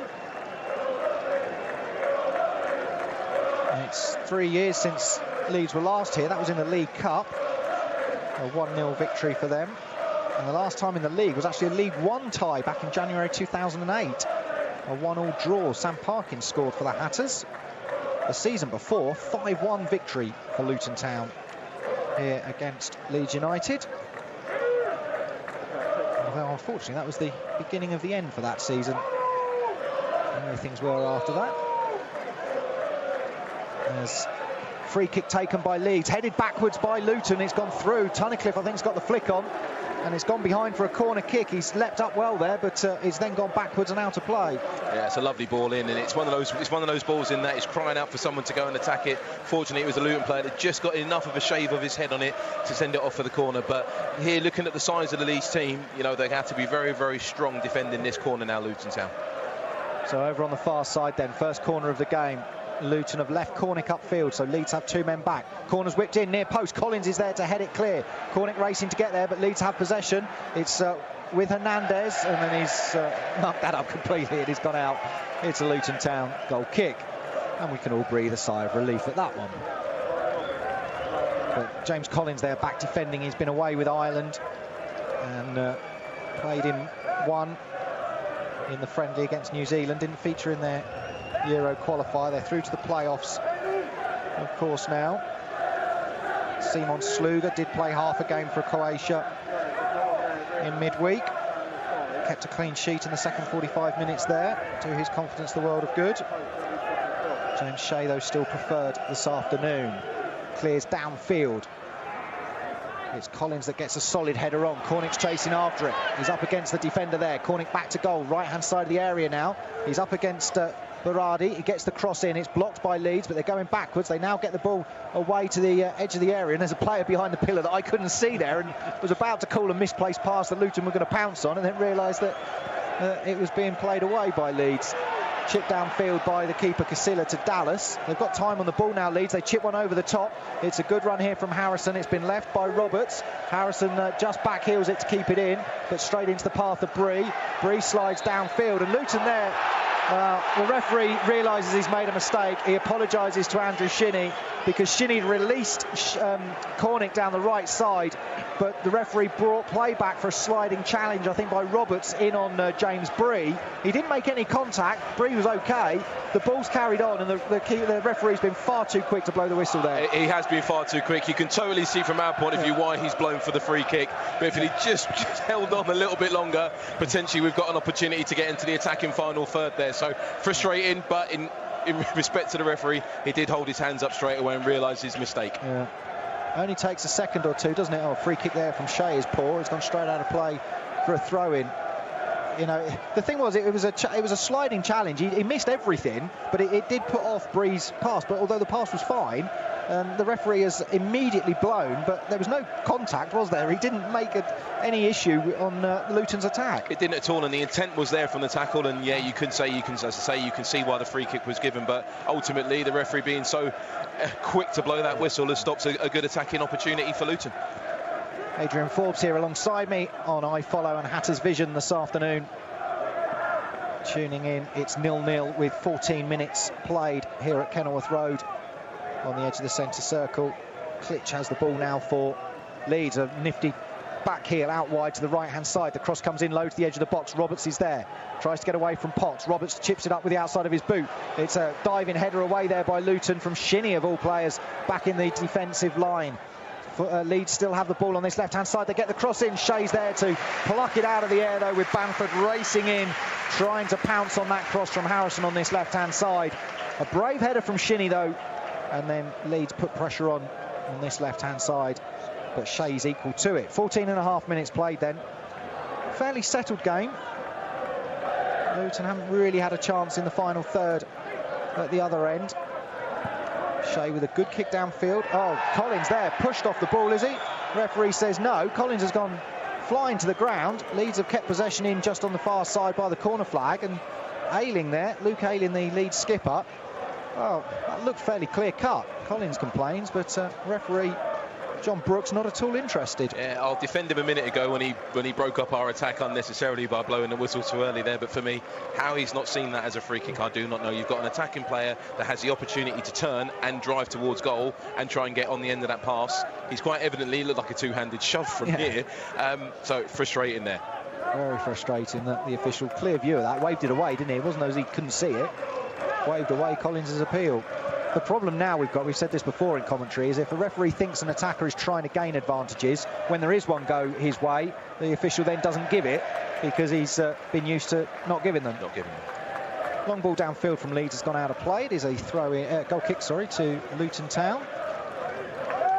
Shinnie back in the side then for the Hatters, playing on the right-hand side of the diamond. Tunnicliffe on the left. Back four of Potts, Bradley, Pearson and Bree. Collins on the left-hand side of the front two. Brown playing quite an advanced role when Luton are pushing forwards, joining almost Collins and Cornick up front. And he's on the ball now, but Dallas has got an interception in and Leeds chip it downfield. Sonny Bradley, congratulations to him and his family for become a father last week. As Pearson there is caught, the referee this time does look, blows the whistle. And was it Roberts again going in late, or was it Bamford that time? Bamford that time, I believe, there. And, you know, he's got every right. He has caught Pearson there, but he's got every right to go for the ball. But referee, you got that decision right this time round. You watched him look as well, didn't we? We both looked at him to watch him look downfield and realise that Luton hadn't got the advantage. Pearson then chips one up far side. Collins over his head. Ayling nods it away. And Panzu's chasing after it. Leeds have played the ball backwards and then cleared it first time. Header on from Klitsch, then actually takes it away from Bamford. Shinnie's on the ball inside the centre circle. Does well. Turns, creates some space for himself. Then leaves Dallas in no man's land. And then the ball out wide, though, is a poor one from Shinnie. I'm not sure who he was aiming for. And Luton have lost possession, and now Bamford is there, but Panzu's given it away. Chance here, and Panzu back defending. Does well there to hold off the run of Roberts, and then Panzu comes away with the ball. Chips one up wide for Collins on the far side. Good attack from Luton. Brown's making the run. Collins is going infield. Now he's cut across, centre of the Leeds half. Leeds are getting players back in numbers now. That was poor from Pelly, and then great from Pelly in an instant. Giving the ball away, but then winning it back and holding off the challenge of Roberts. Leeds wanted a free kick, it wasn't given. Cornick's trying to get round the back now of Berardi, who's just stopped the ball going out of play. And the referee's given a free kick for Cornick holding his shirt, despite the Leeds player not at all reacting or looking for a free kick. Who'd be a football fan? Yeah. You've got 1 minute, you're up the other end of the pitch there. And Pelly, unfortunately, he's had a bit of a ricochet that has almost set Leeds through in on goal, but he's done superb just to get his body in, turn out and set a counter-attack going the other way. I think just as he's gone up to Collins there, he's probably just delayed things a little bit too much, which has allowed Leeds to get back goal side, but definitely positive signs there from Luton. There was some lovely play, wasn't there, when Pelly won the ball back. I think it was him and Andrew Shinnie, a neat 1-2, and that allowed Pelly the space to then push forward and spread the ball out wide to Collins. But as you say, it was just Collins holding it up that enabled Leeds to get back. Shinnie now for Luton. Down the line, looking for the run of Cornick. Cornick looking to get round the back of Berardi, and he has done this time. Cornick taking on the defenders. Nobody in the centre. He looks to put a cross in. It's blocked by the defence, but there was nobody there for Cornick really to get a pass and a cross too. It wasn't. He had to try and cut it back there. Maybe he could have said he could have kept driving a little bit further forward there, but again, Luton just starting to come into the game now from an attacking point of view. Browns look to get a cross in. Breeze there, that's big prize for handball. And Panzu's on the edge of the box, and Panzu shoots. He's dug underneath it though and put it over the bar. That was a good opportunity there on the edge of the area for Pelly Ruddock and Panzu, but he just got right underneath the ball and put it up and over the top after Luton had battled down that right-hand side from the throw. Izzy Brown had put a cross in that was blocked. Then Luton appealed for a handball as the ball flicked up into the air, but it fell kindly for Panzu, but he just couldn't set himself to get the shot away cleanly. We've played just over 19 minutes now, and it is goalless here at Kenilworth Road, but not too much between the two sides, really. Better pressure from Leeds, but Luton have now advanced into that final third. West Brom 1, Sheffield Wednesday 0 is the only goal in the 3 o'clocks from the Championship. Potts gets a header away, Tunnicliffe downfield. Leeds intercept through White, the centre-back, finds Harrison on this left-hand side. He plays a forward ball. Leeds are on the attack, and Panzu looks to get a challenge in after Pearson stood firm as Dallas tried to attack. Out wide, Hernandez can feed Ayling, the defender, the right-sided of the three. Back in field to Pablo Hernandez. Edge of the area, plays it out wide. Potts is going to get there first. Potts slides in, puts the ball out of play on the far side for a throw-in to Leeds United. Leeds got possession then. Collins is over there, chipped forward by Leeds. Roberts, Luton fans appealing for offside to our left-hand side. Assistant referee looking down the line, didn't give anything there, but you could hear the Luton fans in that block of the enclosure as Leeds still on the attack. It comes right through until Bradley hacks it away and out for a throw-in to Leeds United. We weren't in line with that one, but certainly there was a big jeer, wasn't there, from the left, as though Luton fans felt that was offside. Yeah, it would be difficult for us to give a definitive call from here, but it certainly looked as though he was. But here you just see you've got that Luton pressure that we had probably going back the last minute, 2 minutes or so, but now Leeds really getting some good possession in our defensive third, their attacking third. Leeds on the ball on the far side. Right-hand side, they look to cross in. It's fallen kindly for Klitsch. Klitsch crosses one, it's Bree that's there, and Bree puts it behind. Under pressure from Harrison, not a lot James Bree could do other than take the safe option there. And he's put it out for a corner, the second of the game for Leeds United. And Phillips comes over to take it on this left-hand side.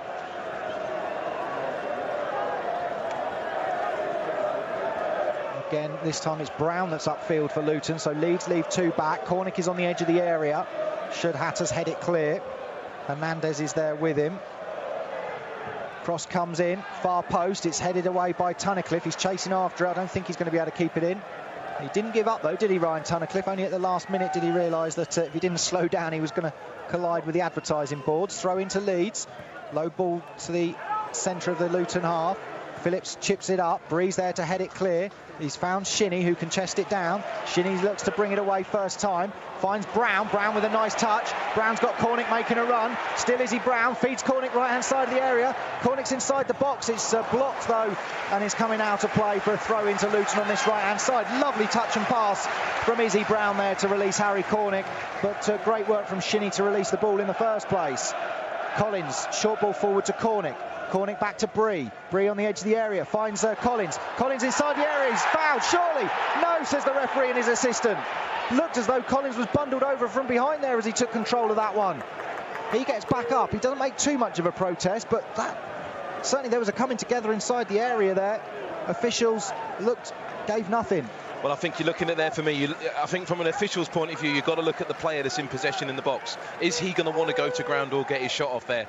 The player's actually come clearly from behind him, so he's never going to win the ball. It'd be interesting to see it back later, but it certainly looked like a penalty from here. On the far side, Leeds dig one out, but it's gone straight into the arms of James Shea. Interesting thing is Collins hasn't really had a go at the referee since, has he? Which you normally would expect James Collins, if he feels he's been fouled, to be quite irate. But that is true. He doesn't seem to have made any impact. The players didn't really rush the referee to appeal, but it certainly looked, from our view. Those watching on iFollow will no doubt have got a replay or will have seen a closer angle of it, but as Collins took the ball, he seemed to get clattered from behind. Shinnie now plays it backwards to Pearson. Nice movement off the ball from Mpanzu. Pearson taking it across the halfway line. Finds Bree. Bree back to Shea. Bradley comes back to take the ball from the keeper. On the far side. Oh, it's given away and Shinnie's gone down, and now Leeds are on the attack on the right-hand side. Harrison's unmarked on the left. A shot comes in. It's straight at James Shea, and Harrison there is quite rightly annoyed with Patrick Bamford because Harrison was unmarked on this left-hand side and Bamford went for glory from a tight angle. Kick from Shea's back too early, and it's easily dealt with there by the Leeds defence. Almost causing their own issues there, Luton. And Leeds have got possession inside their own half, but some promising attacking signs. Here from the Hatters. And they're holding firm at the back as it stands. 24 minutes played, 0-0 here at Kenilworth Road. Forward ball. Leeds winning against Blackburn last time out. And looking to get the cross into the box. Bradley's there to clear it. Downfield, Collins is watching it. He's got a flick on header, but it's gone sideways, not out to play. Not what he'd really intended. They're unbeaten in their last 5, our visitors, and 4 wins out of the last 6. As Mpanzu heads down, finds Cornick. Cornick on the run on the halfway line. He's got no support at the moment. He's been forced wide. He's looking to go along the line, Cornick. He gets round Berardi. Berardi slid in. Still Cornick's there. Berardi's done well. And then there's a good challenge from Shinnie, who comes away with the ball. Flicks it wide for Cornick. Cornick gets a cross in. Collins looks to get there. Blocked by Leeds. It's out of play for a corner. That is the best action of the first half from Luton Town. That was superb from Cornick down the right-hand side. And then as the cross came in, Collins battled with the defender to try and get on the end of it. And it's been put out for a Luton Town corner. Superb bit of play, and you can just hear the noise from the crowd now. That's really got them off their seats, and that's what the Luton Town team need to do now for the next few minutes. Keep this momentum, keep this positivity, and see if we can get something from this corner. It's on the right-hand side then, in front of the David Priest family stand. Izzy Brown behind it. Cornick on the edge of the 6-yard box. Plenty of movement. It's come in low. It's a shot. Oh, it's wide. Is it Sonny Bradley rushing in there? couldn't quite see there, but it was a low corner, and somebody caught it on the volley, didn't they? I actually lost with the colour of the kits. Yeah. I actually lost the flight of the ball and just saw it go past the post. So not actually sure who had the volley, but initially my first thought was the actual ball in the box wasn't particularly good, but it did create a goal-scoring opportunity. Yeah, it certainly did, and it was a weird one, wasn't it? Because it seemed to be quite low, and a Luton foot certainly got on the end of it to put it wide. But there was a chance there for the Hatters, and now Leeds are attacking, and Potts has got a challenge in. It's fallen for Clichy, and on the far side he's got support from Hernandez. Infield to Roberts. Shinnie goes after him. It's Brown that's got a challenge in, and Mpanzu comes away with it. Leeds player stays down. Forward to Shinnie. Shinnie back to Mpanzu. First time for the run of Brown. Header away by Leeds. It's blocked off. Berardi's got the header. It's hit White. That's allowed Shinnie to put some pressure on the defence. And that was almost a good breakaway there from Luton. But they've got it back with their keeper Casilla now, who lays it out to Roberts, who's playing... that's Phillips, who's dropped deep. And now a forward ball. Shea's going to come for it. Oh, he almost dived in there. He thought Bamford was going to go for it, and then Shea stuck a foot out to stop it. Well, he was worried there, wasn't he, Shea, going down to ground? So put a foot to it. Bamford actually didn't put a challenge in, and Shea went, OK, I'll just pick a ball up then. What composed play from our goalkeeper there. Very composed, almost like an outfielder there, just controlling it to take it away from the attacker. But, yeah, you can see, it's a risky one potentially going to ground there, and what could have happened. So, actually, quite clever play there by James Shea. Kick downfield. Collins goes down, gets the free kick this time. And the official Luton Twitter account is saying that it was a Bradley volley, that the shot that went in there. I have to say, I thought as he wheeled away, it was his head that went... head went in his hands as though he was frustrated it had gone wide. Baz Hatter's tweeted regarding the penalty, soft, but I've seen them given. So maybe not as clear-cut as we first thought. Certainly from my point of view, obviously those that have got the opportunity to see it replayed or have seen it from a different angle will have probably a better opinion than ourselves, but certainly for me it looked as though some referees would definitely give that as a penalty. Izzy Brown with a free kick then, left-hand side outside the centre circle, chips one up high. Pearson's going for it, his overhead head, it's nodded down by Leeds. They've got to clear the danger down the line, and Mpanzu was putting them under pressure. It's Bree with a first-time cross in. It's curled too much, though, and volleyed forward by Leeds, and Tunnicliffe is racing after it. He's got Bamford for Campney, and he does well there. Tunnicliffe, he looks to see where Bamford was, turns his body, and then comes away with the ball. Neatly done, no hurry, composed is the word there, and Luton come away with it. And Mpanzu on his feet just takes a touch too many, gets away with it, and then the ball is lost as Bree comes in. Leeds just get a foot to it, and Mpanzu got away with the first little flick that almost went against him, but the second time he slipped and the ball went backwards. Bree just couldn't get there in time to keep possession for the Hatters. Chipped up by Leeds into the Luton half, volleyed backwards by Roberts, the number 11. It's difficult at the moment with the hairstyles between Roberts and Phillips to work out which one it is, because their movement is so good as well. They are 1 minute they're centre back, 1 minute they're up front. It is really difficult. And they're playing in that central role, aren't they, with Phillips just behind Roberts. So I got caught out just a moment ago getting the wrong one. Out wide on the right-hand side. Cross comes in. It's to the edge of the area for Dallas. Dallas lays it off, though. And it's Hernandez on the run. Hernandez left-hand side of the area finds Harrison. Low ball into the box. Bradley's there after it went past Pearson. And he needed to be, because he's put it out for a throw-in to Leeds United on this near side that Berardi will look to take. Throws it backwards to White. Dropping deep to collect the possession is Phillips. Goes out wide to Ayling. Leeds captain Cooper misses out this afternoon. He's on the bench, Liam Cooper.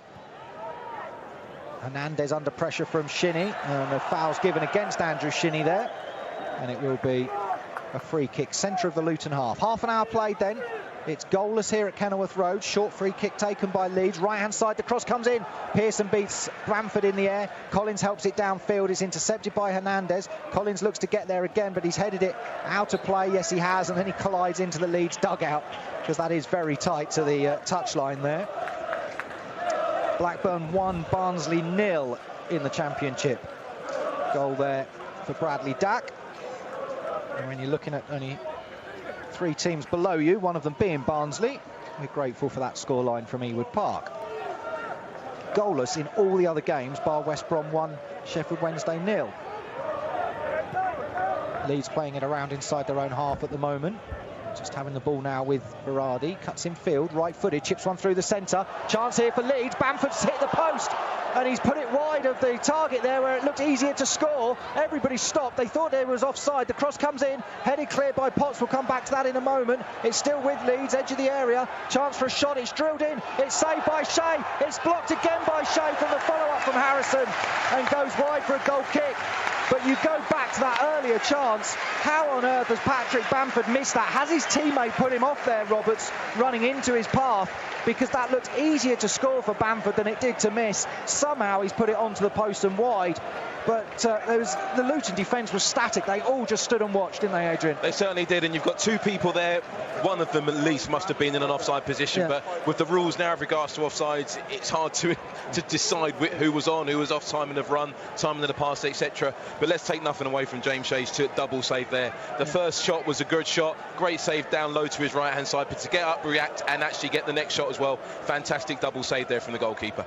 I mean, Harrison was on there to break the deadlock. He was running in to put it into an empty net. Shea got up, made himself big, and he's actually blocked it back off Harrison for the goal kick. But now Leeds are on the attack once more. Bamford heads it infield. Shot comes in, it's wide though. He's took it on the turn. Did Klitsch on the edge of the area. Volleyed it goalwards, but it is a goal kick for Luton Town. But the Hatters there, a little bit of a let-off. Well, it's a lot of a let-off, because if he wasn't offside, you would expect a player of Patrick Bamford's quality to be scoring that. Just 5 goals this season, though. As we said, they've scored 1 less than Luton, and they've got, both teams have got 2 players on 5 goals. Cornick and Collins for Luton, Bamford and Nicotia for Leeds. He misses out through injury this afternoon. Tunnicliffe helps it on for Brown. Brown tries to feint it forward, but Collins is there. Collins looks to lay it into the area to Cornick, but it's just intercepted at the last second there. I think that was Berardi covering in the central position, and now Ayling comes away with it, one end to the other, but a through ball there to Cornick, and he would have been clear on goal, just the keeper to beat. Dallas now for Leeds on this left-hand side. Lays it onto the edge of the area. Klitsch comes across.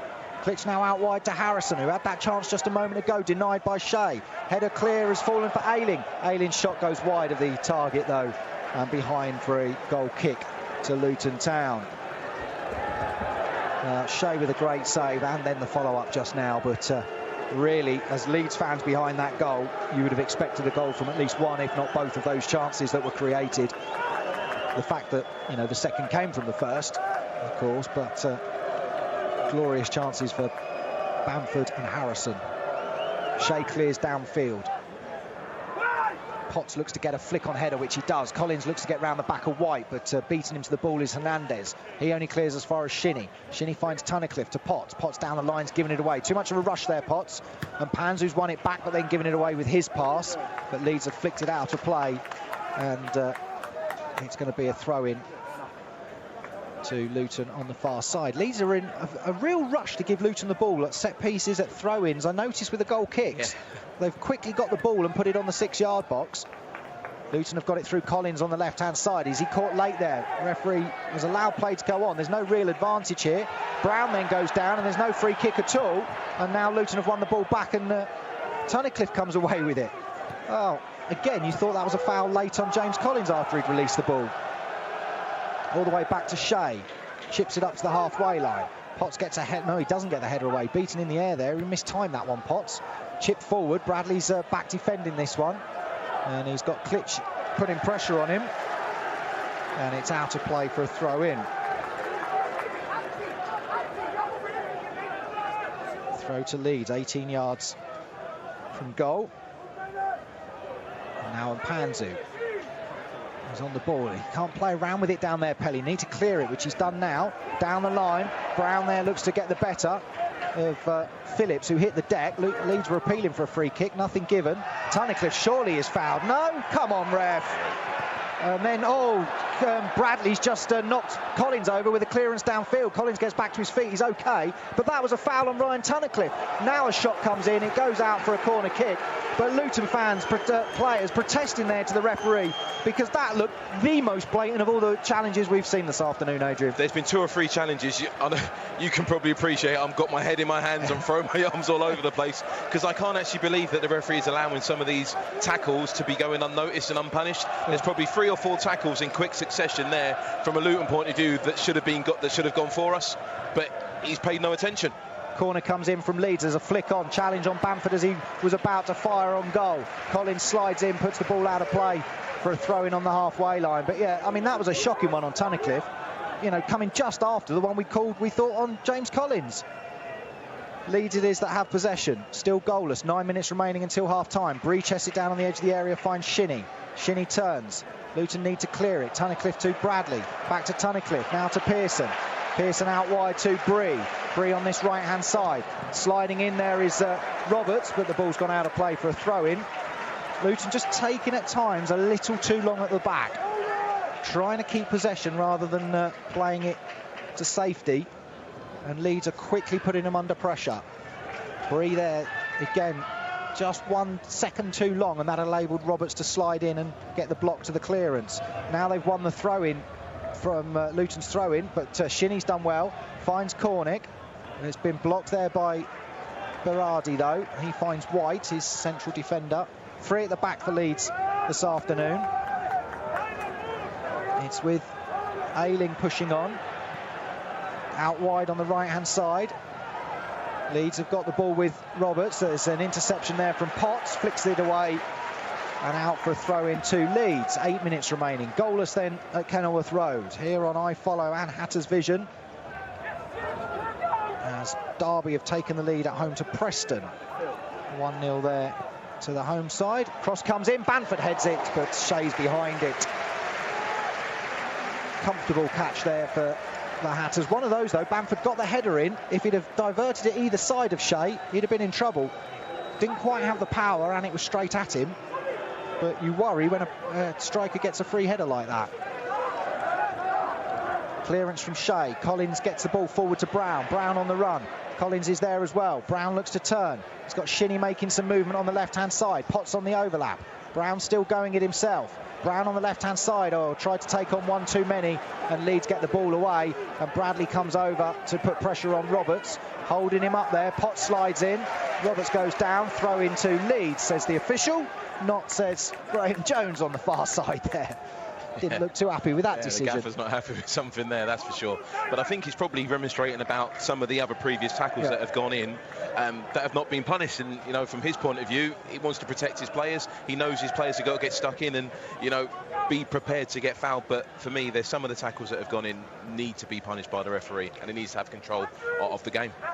Collins at the back there gets involved at midfield, centre mid left-hand side, and concedes a throw by getting a challenge in.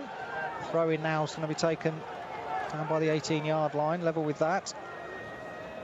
As the pass back is weak and Shinnie takes full advantage, but then he's lost the ball. That was what I was talking about. You can't muck around with it, and the cross comes in from Ayling. It's over the head of Bree and Harrison, but Shinnie there, he won the ball back, just needed to clear it. He took a touch, took too long, and Ayling won it back off him. And now Leeds have it through Phillips. Plays it out to the right-hand side where dropping deep is Hernandez. Edge of the centre circle, plays it forward to Dallas. First time ball to Roberts. Back now to Hernandez. Hernandez tries to get away from Shinnie. Brown intercepts and blocks it, but it falls kindly for Klitsch to take possession for Leeds over on the right-hand side. Infield ball to Hernandez. Hernandez gets beyond Tunnicliffe, plays it out wide. Collins dropping deep. A neat 1-2 there from Leeds on the right-hand side. Shinnie slides in, cross comes in, it comes off the Leeds player and goes behind for a goal kick. He protests to both the referee and the assistant, who gave the goal kick immediately, and Luke Ayling protests to the assistant referee. Well, that looked clear as day that came off him. I don't know quite where he thought there was another Luton touch. No, certainly not. I don't know how he thought he was going to try and persuade the referee or the linesman anything different there. But again, you know, as we approach the 40-minute mark, I think it's been a half where it's been almost for Luton. It's been almost that final pass to put someone in on goal. It's been almost a goal for Leeds when they've hit the post. It's been almost one person beating that extra man. So you just need that extra final pass, but a bit earlier to put someone through on goal. Maybe get that shot, because we've still not tested the goalkeeper enough for me. No, he's not had a save to make, really, as Izzy Brown's free kick from range that he had to take from under his bar. But other than that, as Bradley intercepts that ball nicely on his chest. Again, looking for somebody to pass to. Collins gets a flick on header, sends Cornick the wrong way, though. Back pass to Casilla. who can play it out first time. Bree comes downfield to try and block and put pressure on the Leeds player who's chipped it down the line, looks for the return ball. Oh, he's trodden on it there, Harrison, but he's got away with it. Sent Bree running beyond him, and now Harrison comes away with the ball infield to Roberts. Roberts out wide, space here for the player on the right-hand side. I think it's Hernandez inside the box, lays it off to Roberts. Left-footed, shots deflected. Shea's made the save and palmed it around the post. It was deflected there. I think Matty Pearson thrown his body on the line. It's taken the power off the ball, but it was still going into the bottom corner, and Shea has just tipped it around the post. Superb save that is. To me, the deflection made a massive difference, and whilst it did take some pace off the actual strike, what it has done is change the trajectory of the ball, so the reaction time of James Shea there was superb. Really, really good save. He's reacted to the change in pace and the direction. Collins there has cleared it out for another corner, I think. Yep. Just got a foot to it, back defending. Izzy Brown and Cornick are 2 men up. Leeds having to pull 3 back, so Cornick's centre of the Luton half. Brown's on the halfway line. And now Hernandez is making the run, so Cornick has to come with him. Cross comes into the area. Punch clear from Shea, and now Shinnie's on the run for Luton. Shinnie's got Cornick and Brown ahead of him. Brown down the left-hand side. Shinnie uses him now. Brown cuts in field. Leeds getting back in numbers. Tunnicliffe's there for the Hatters. Out wide to Shinnie's offside. Oh, Andrew Shinnie. Tunnicliffe just played the ball first time, which is what we've been calling for, but Shinnie had strayed behind the back three, and had got beyond the line. You can't fault Tunnicliffe there. He's looking to create the attack and keep it going. But Shinnie there, after breaking well, just overran the defensive line. His responsibility to be looking down that line. That was unfortunate for the Hatters.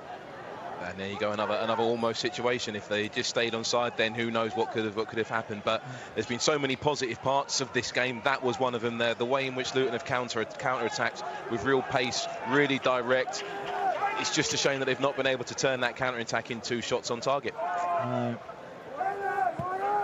Leeds playing it around at the back at the moment. Tunnicliffe and Shinnie have swapped sides. So Tunnicliffe on the right, Shinnie on the left now. And that's how he made that run. And now the cross comes in from Leeds. It's deep to the far post. Harrison's got there, slides in, and then Pearson's at the back. He hacks it away downfield. Cornick's putting pressure on Roberts, who's... no, it's not Roberts, is it? It's Phillips, who's taken it out of play under pressure from Harry Cornick. And it will be a throw-in. I don't think Phillips is too impressed with the challenge, is he, on him from Harry Cornick? Well... Whoever's doing the stats for this game decided that Izzy Brown's free kick from the halfway line wasn't worthy of a shot on target. Good. Accreditation. So just 3 shots from the Hatters, none on target. 8 from Leeds, 4 on target. As now down the right-hand side, Cornick's come away with the ball. It's neatly played on, but then he's run into trouble, and it's out for a throw-in on this right-hand side. Tunnicliffe looks to take it quickly. Him and Shinnie look as though they have swapped sides for the time being. I wondered whether it was just from that last break, and now Brown comes away with it. Oh, he's taken a heavy touch. No, puts the shot in. He took a heavy touch, Brown, ran onto it, but I think he was stretching too far to get the shot away, wasn't he, and got right behind the ball, and of course then was behind it and underneath it, high and wide. But that was an opportunity.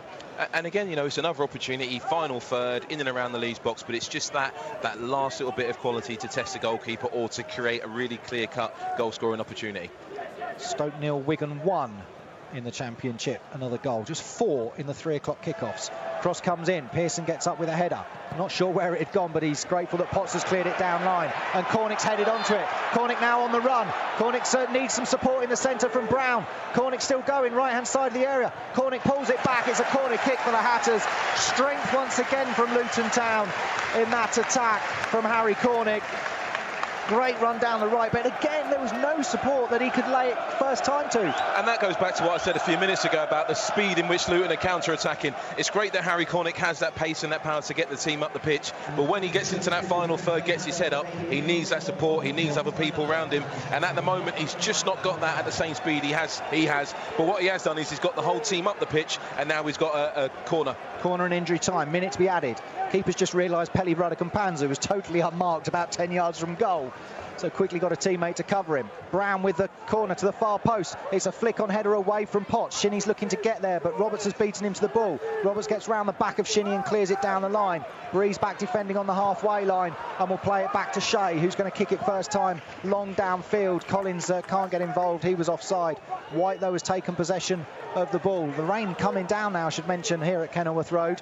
It's persistent, quite light at the moment, but a lot of it. It's just falling lightly. Leeds playing it around. We're approaching the last few seconds of the first half. A high ball up there. Pearson goes to ground. Shea's come and collected it. Referee, I think, is he saying he would have given the free kick for the foul there, and that is the last action in this first half as Dallas sticks Pearson to the ground and Shea collects. The referee blows his whistle, and well, you can hear the applause around us, Adrian, as the players leave at half-time.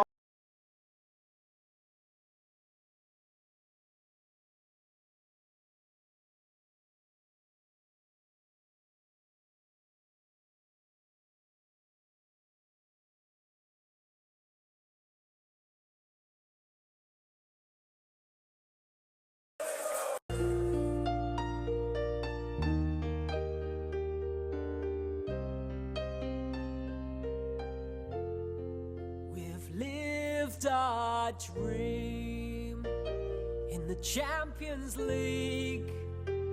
Don Matteo in the San Siro, I can still believe.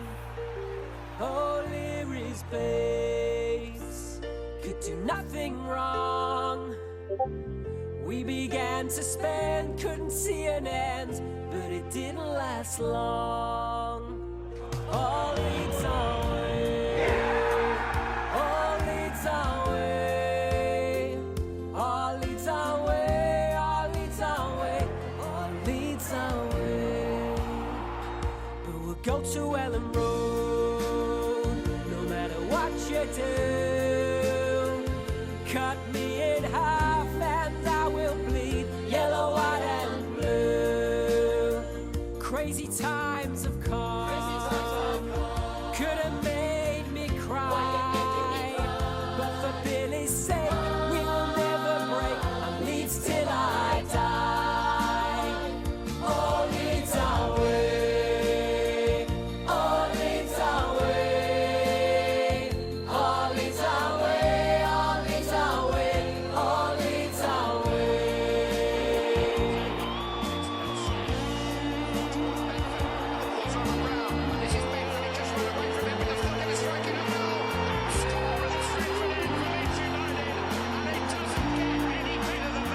We don't give up what the others say. We'll rock their ground with our Yorkshire sound when Leeds play away. Nobody likes us. We're a different breed, but we don't care. We'll always be there. All Leeds our way. All Leeds our way. All Leeds our way. All Leeds our way. All Leeds our way. All Leeds our way. All Leeds our way. All Leeds our way. All Leeds our way. Thank you for choosing to listen to BBC Radio on the internet. Unfortunately, the current programme on this station is unavailable. This is either due to contractual reasons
Manchester can rave about the summer being best. Then there's Liverpool and Arsenal and Spurs and all the rest. But let us sing the praises of the lads we love the best as Leeds go marching on. Glory, glory, Leeds United. Glory, glory, Leeds United. Glory, glory, Leeds United. They're the greatest football team in all the land. Now little Billy Bremner is the captain of the crew. For the sake of Leeds United he would break himself in two. His hair is red and fuzzy and his body's black and blue, but Leeds go marching on. Glory, glory, Leeds United. Glory, glory, Leeds United. Glory, glory, Leeds United. They're the greatest football team in all the land. Now first we won the League Cup and before so very long the Intercity's champions were really going strong. And once again at Wembley you will hear us sing this song. Is this the real life? Is this just fantasy? Open your eyes, look up to the skies where leads. I'm just a Leeds fan, Leeds from a Leeds family, 'cause it's easy come Marcelo and King Bottom had to go. Take me where the winds go, 'cause it really matters where Leeds, where Leeds.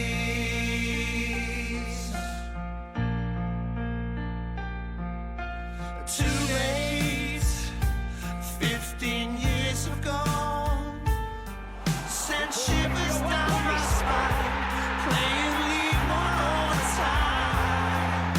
Well, goodbye, championship, we've got to go. We gotta leave you all behind, we're taking room. Marcelo.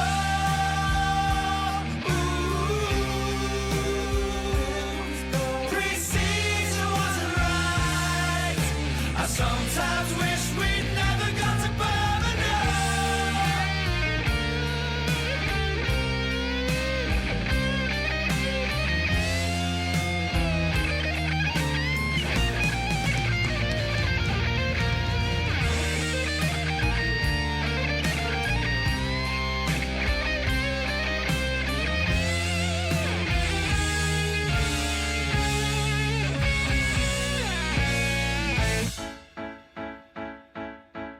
I see a little hecking bottom on the bench. Sack him off, 'cause he's really, really bossy. Thunderbolt and lightning, this football is frightening. Leeds. Oh Marcelo, oh Marcelo, oh Marcelo, oh Marcelo, oh Marcelo, let me go. Bielsa's here and the devil built a side for Leeds, for Leeds, for Leeds.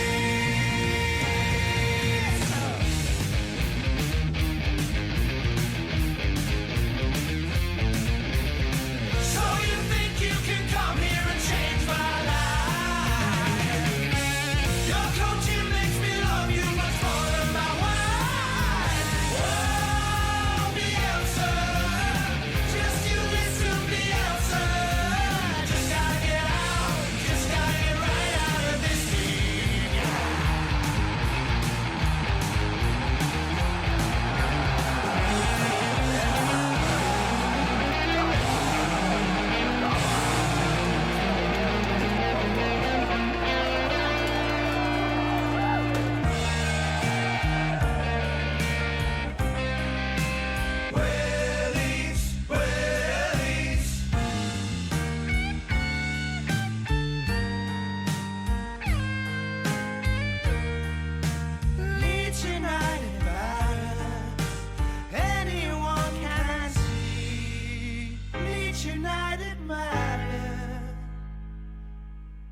our dream in the Champions League.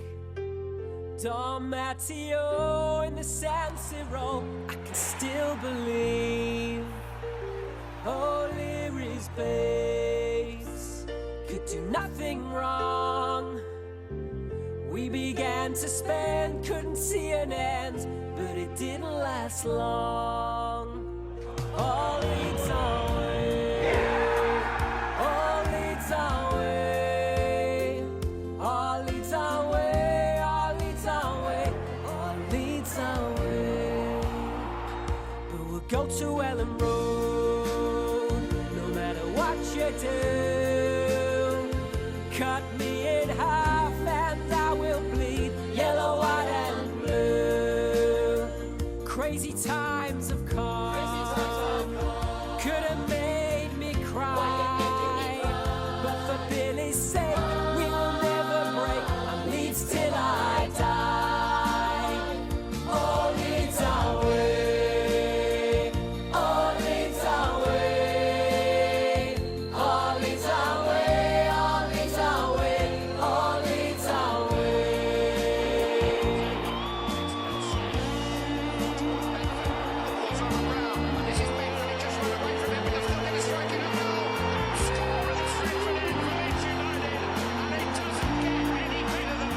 We don't give up what the others say.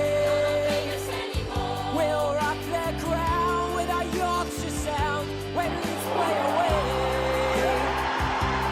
Nobody likes us, we're a different breed, but we don't care, we'll always be there. All leads our way, all leads our way, all leads our way, all leads our way, all leads our way, all leads our way, all leads our way, all leads our way, all leads our way, all leads our way, all leads our way, all leads our way.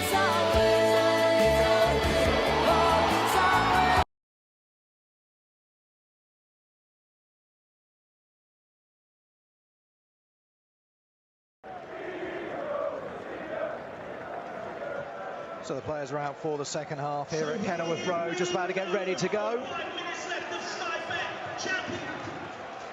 It will be Luton Town to kick off towards the Oak Road end. Just let Darren finish his thing on the PA there. No changes at the break for either side. So it's as you were then. The Hatters, James Shea in goal, then Potts, Bradley, Pearson and Bree along the back four. The diamond with Mpanzu at the base of it, Tunnicliffe to his left, Shinnie to his right, Izzy Brown at the tip of the diamond. Collins and Cornick up front for the Hatters. And it will be Luton attacking the Oak Road end in this second half, kicking off then from right to left as we look on, but of course those watching abroad, it's the other way. Cameras on the far side now looking down on this very wet pitch. Potts plays it forward to Collins. Collins back to goal, looks to turn. He's got opportunity to now play it across and sideways to Pearson. Pearson now downfield looking for Cornick. Cornick drops deep to take possession. Now flicks it forward. Has it taken deflection off the Leeds player? No, it's out of play. And it will be a throw in to Leeds on the far side. On the bench then for Luton this afternoon, Callum McManaman, Luke Bolton, Brendan Galloway, Kazenga Loa, Lloyd Jones and Jacob Butterfield, with goalkeeper Simon Sluga also in that 7. Martin Craney missing out this afternoon. Not too sure the situation there. Misses out completely. Ayling plays it forward for Leeds. Shinnie back on the right-hand side of the midfield as he was before kick-off. And then swapped with Tunnicliffe during that first half. And now Leeds on the halfway line with White. Ayling on this right-hand side for the visitors. There's now with Dallas. Dallas plays it forward, looks for the return ball. Quickly in there, though, is Shinnie. Dallas goes down, and then he's sitting on the ball. And eventually, oh, that's ridiculous. There was no free kick there. The player lies on the ball, and the referee gives a free kick against Luton. How on earth has he seen that decision? of all the things that he hasn't given for fouls on Luton, he finally gives a free kick to Leeds there because one of their players is lying on the ball. Now that just sums up me saying just prior to half-time about the importance of the referee handling the game, having control of the game. There's no way for me, a drop ball potentially because the Leeds player is on top of the ball, but if he doesn't actually use his whistle and penalise anyone, of course the Luton boys are going to try and get the ball back. Very, very strange decision for me there. You know, there was a long time after the player went down with no free kick given, no indication that he was getting back up. He then lay on the ball. Luton, as you said, try and kick it to get to it, and they then given the free kick. Well, they didn't try and kick him, I should rephrase that, but, you know, they went for the ball because the play had continued, then he lay on it, free kick's taken, crossed in, oh, it's wasted. Justice is done, I think, is the comment there, because that was never a free kick from our view of it. We do say that once again, from our view, and the way the players reacted, they didn't feel it was either. And you can still see Sonny Bradley's here just probably trying to ask for a little bit of clarification as to how exactly did you come to that decision, which is probably the question that a lot of people in this stadium are asking themselves as well. There was too long after the initial challenge that the referee didn't give anything before he then gave the free kick. That was the key factor in all of that. If the initial challenge was a foul, fine, but it didn't look like it because play continued. Eiling with a throw-in for Leeds. We move on. Thrown backwards now to White. John Brooks is our official. Took the 3-2 defeat at Craven Cottage earlier this season. Back in January, he was here for the 0-0 draw against Barnsley. Back in March 2018, he was at Cambridge for the 1-1 draw when he sent off James Collins. That was a controversial one as well. Leeds just having the ball. Ayling just crossing the halfway line now. Not missed any action there. He's just holding on to it for a while. Chipped up by White. Potts is going to win this one in the air. Bree wins it in the air. Gets the header on, and now Cornick. Oh, he almost capitalised on the Leeds mistake there, but bailed out by a teammate from wearing light blue, and Cornick couldn't get onto the end of the ball. Leeds just playing it around at the back once again. 3.5 minutes played then in this second half. Goalless between the side in third and the side in 21st. He slipped. There's a foul. He slipped. You can hear it around us again as Dallas goes to ground. Adrian says he slips. The Luton fans cry out, but the referee gives a free kick. Down the left-hand side, Cornick's having to defend, but these players got round the back of him, Harrison.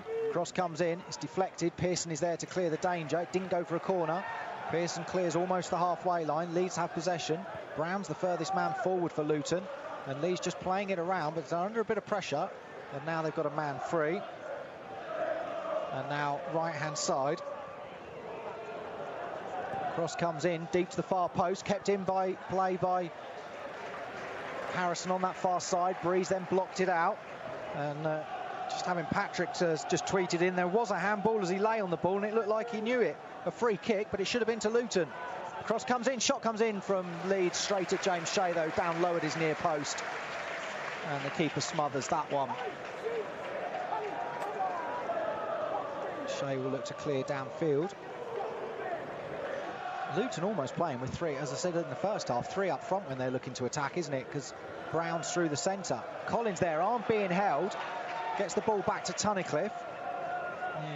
Ayling was appealing, I think, for a handball at the same time from Collins. Tunnicliffe there dummies it, but it doesn't find Collins. Leeds play it around at the back.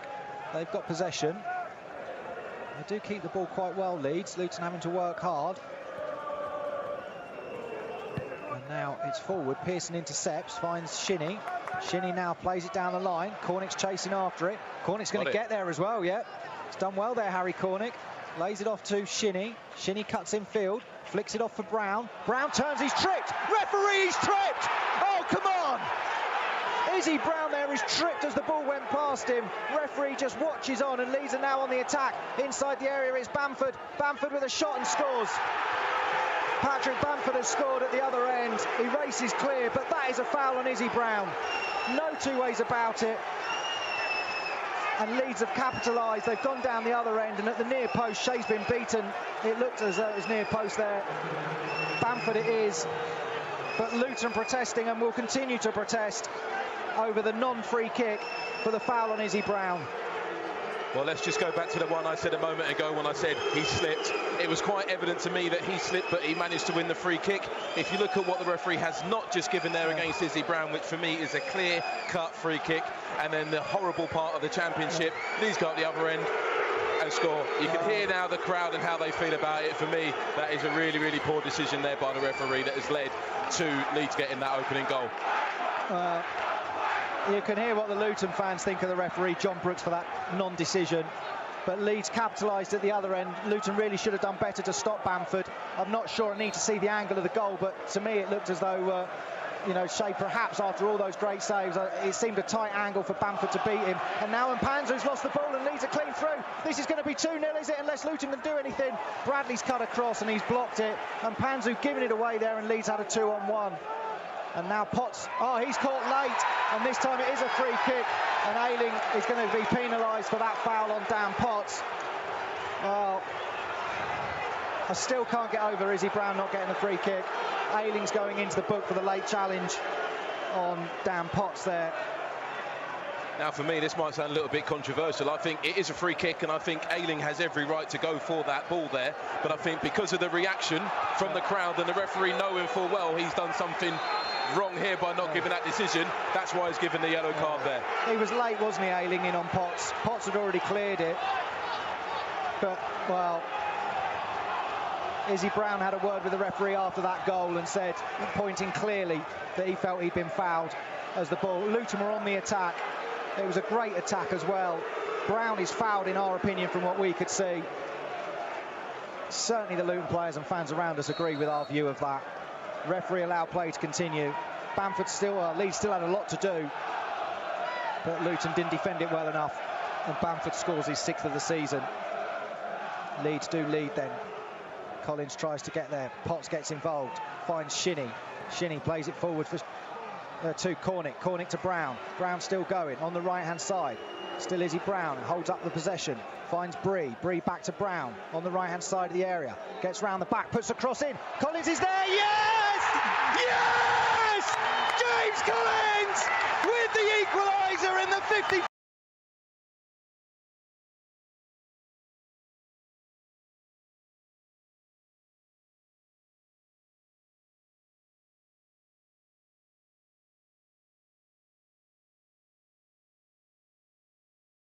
As well, and it's Luton 1, Leeds 1, and that's great that we're back so quickly after going behind to be back on level terms. And a firm header beyond Casilla from the cross from the right hand side. I think it was Izzy Brown yet again with the assist, wasn't it? Fantastic goal there for me. It was all about Izzy Brown there, just making the decision. He's looked up 2 or 3 times, tried to put the ball in the box, but the Leeds defence has stopped him doing that. He's taken 1-2 touches and gone round the outside and chipped a superb ball back into the far post for Collins to head it. Not only has Collins had a good header, he's headed it back where it come from, which gives the goalkeeper no opportunity to react. But now we're back in the game. It's now 1-1. It's no more than the team deserved after how that goal went in for Leeds. How are they going to react now? Can they go and get real into this Leeds team and get goal number 2? And both goals have really given the Luton fans something to get behind, haven't they? The injustice of the first, from our view again, and from everybody saying around us, looking as though that was a foul, but then getting back on level terms and raising their spirits. And Leeds there, Hernandez has just let the ball go under his foot and out of play. It is a throw into Luton inside their own half. And Collins, again, for him personally, he's had a bit of a barren spell, but he's got back on the goal-scoring trail with that header from Izzy Brown's cross. As Collins there fouled on the halfway line by Ayling. Free kick. Ayling protests his innocence. The referee, clear view of that one, 10 yards away. But again, sorry, going back to the referee again, for me, there's been so many times in the first half where free kicks were not given that were just the same as that. Because he didn't nip it and nail it there and then, it's now getting a little bit scrappy, and he's nailing every single touch. There's a little slight touch. Anytime someone goes to the floor, he's on top of it. Some noise behind the Hatters now as Bradley goes upfield. He was going to take the free kick, but I think they've realised that Shinnie can deliver this one into the box and therefore create a chance. So Pearson and Bradley are up there. Tunnicliffe drops back. Sorry, Bree it is that's dropped back. Shinnie does deliver a high ball. Far post, Bradley's going for it. Header comes down. It's just about cleared by Leeds, but it's a header back from Bradley. Shot comes in from Brown, it was, that got the header down. Corner Cornick it is. There's a save by Casilla, and listen to Kenilworth Road rocking as the Hatters are back in this game and putting pressure on the Leeds defence. Bradley it was with the header, and then Brown got involved, and then it's Cornick, I think, that's had the shot, and Casilla's save for the first corner of the second half. All happening here at Kenilworth Road, and Panzu on the far side.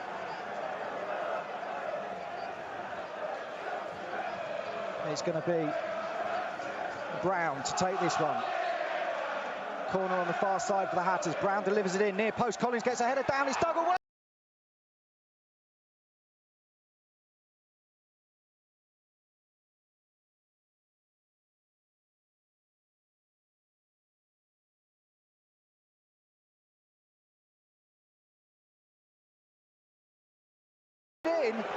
And the flag was not up for a good few seconds after Pearson's put that ball in the net. That was a late flag there. Well, the officials are not endearing themselves to the Luton faithful this afternoon. No. And again, you can probably hear the noise and the boos in the background. And it's frustrating, as you quite rightly say, the flag did go up late, but it went up very, very, very late. Celebrations have pretty much already started, you know, and then he decides to put the flag up. But Luton are really on the ascendancy now. Can we get that second goal? Well, I definitely want to see that one again, because Collins' header goalwards was saved by the keeper, and Bradley then just seemed to run in, but it may be he'd already got ahead of Collins when he put the header in. But it was a great chance that for Luton, and Collins and Pearson it was who bundled it in from the keeper's save, and now there's a free kick for Leeds, because Pearson there just battling with the Leeds player who's just clipped his heels, and it will be a free kick. But now there's a change. Berardi's being replaced by Liam Cooper.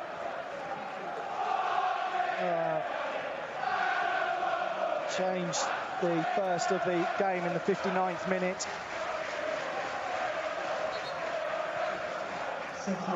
It's all happening in this second half, but that flag was so late. Header away by Bree, and Panzu looks to clear it. The Leeds players didn't even appeal for it.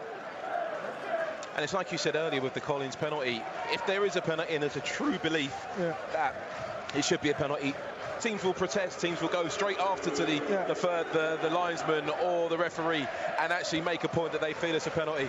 If the Leeds team had genuinely felt that was offside, they would have been the first people to be making sure they make some form of noise, some form of remonstration to the officials. There was absolutely nothing from the Leeds team, which leads you to believe they couldn't see anything. So in their opinion, it was also a goal. So really disappointing. However, let's take the positives from it.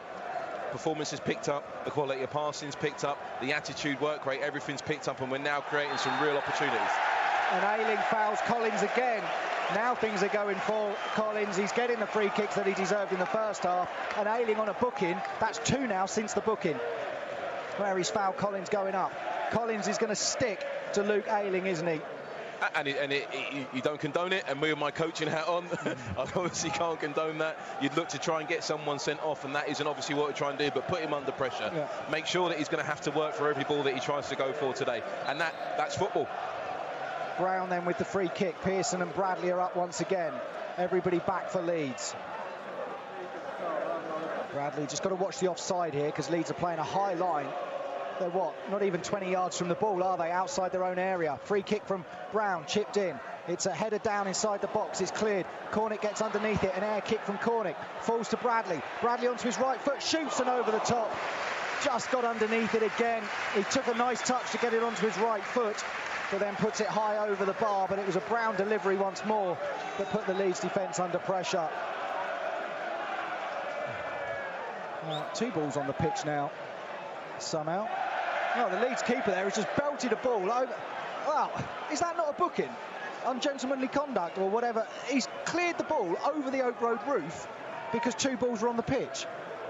That's surely got to be at least a talking. There's no need for that. I think dumbfounded is probably the only word I can use to probably describe my face at the moment. And not only has he cleared, he really has cleared it. Someone's car or house is going to be in a lot of turmoil from that strike of a ball. But again, surely if he did that into the crowd, it'd be ungentlemanly conduct. Exactly. It's frustration from the keeper, isn't it? Luton are getting to him. Out on this right-hand side, Ayling booed every time he gets the ball. Tunnicliffe blocks the pass. Cheers there from Luton. White plays it across the defensive line to Cooper, the substitute, the number 6. Just wondering if Leeds have dropped to 4 at the back with Ayling as the right back, and the left back's very forward at the moment.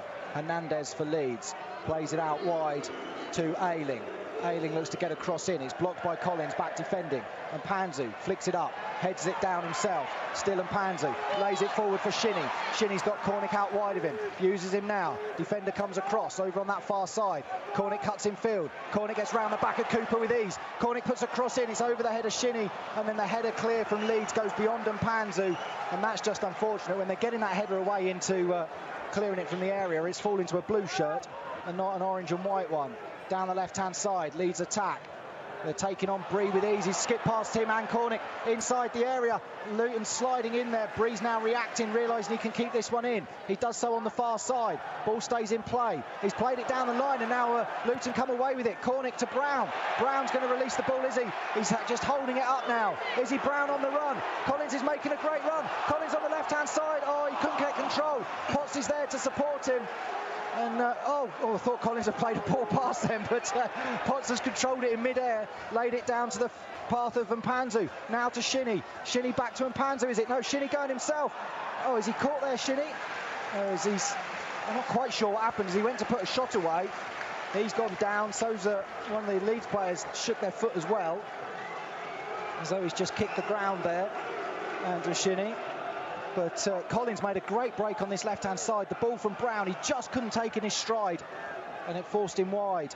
And unfortunately, that's the rain playing its part there in the game there. It's just sipped off the surface as Collins has gone to control it. If it's a nice warm summer's day and the pitch isn't as wet as it is, he controls that, potentially in on goal.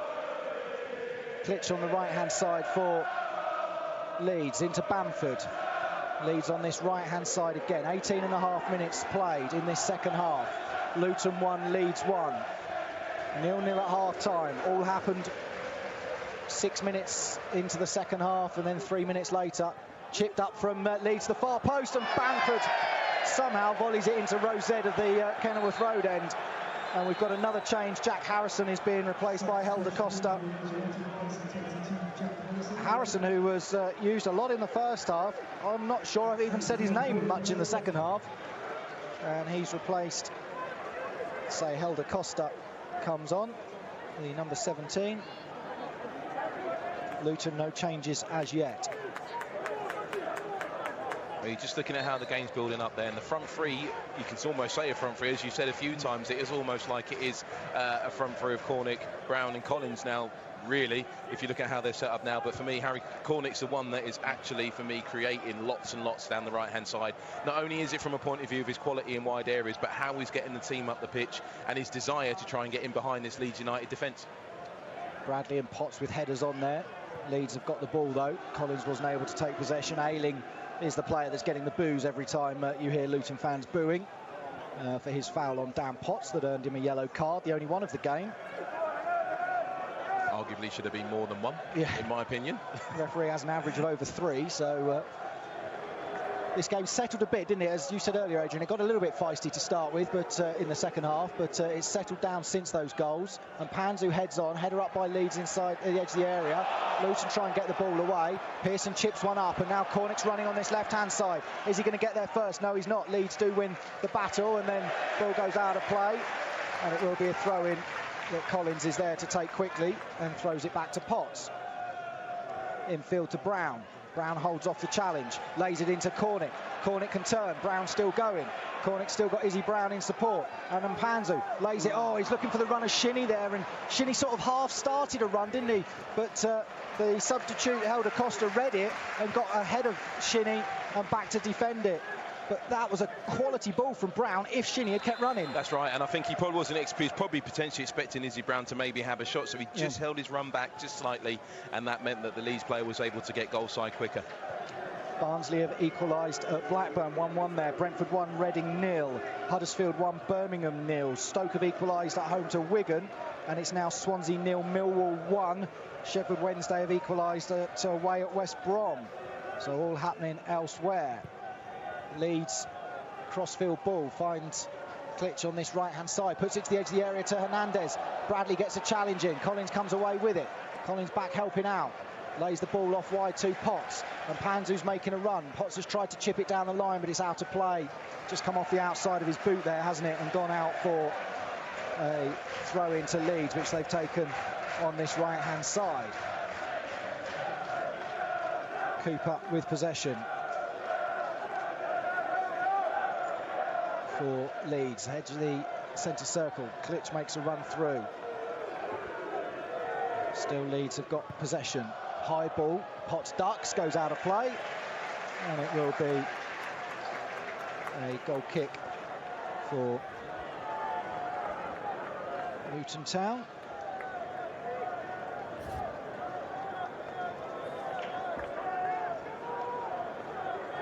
And it's going to be Shea then, left-hand side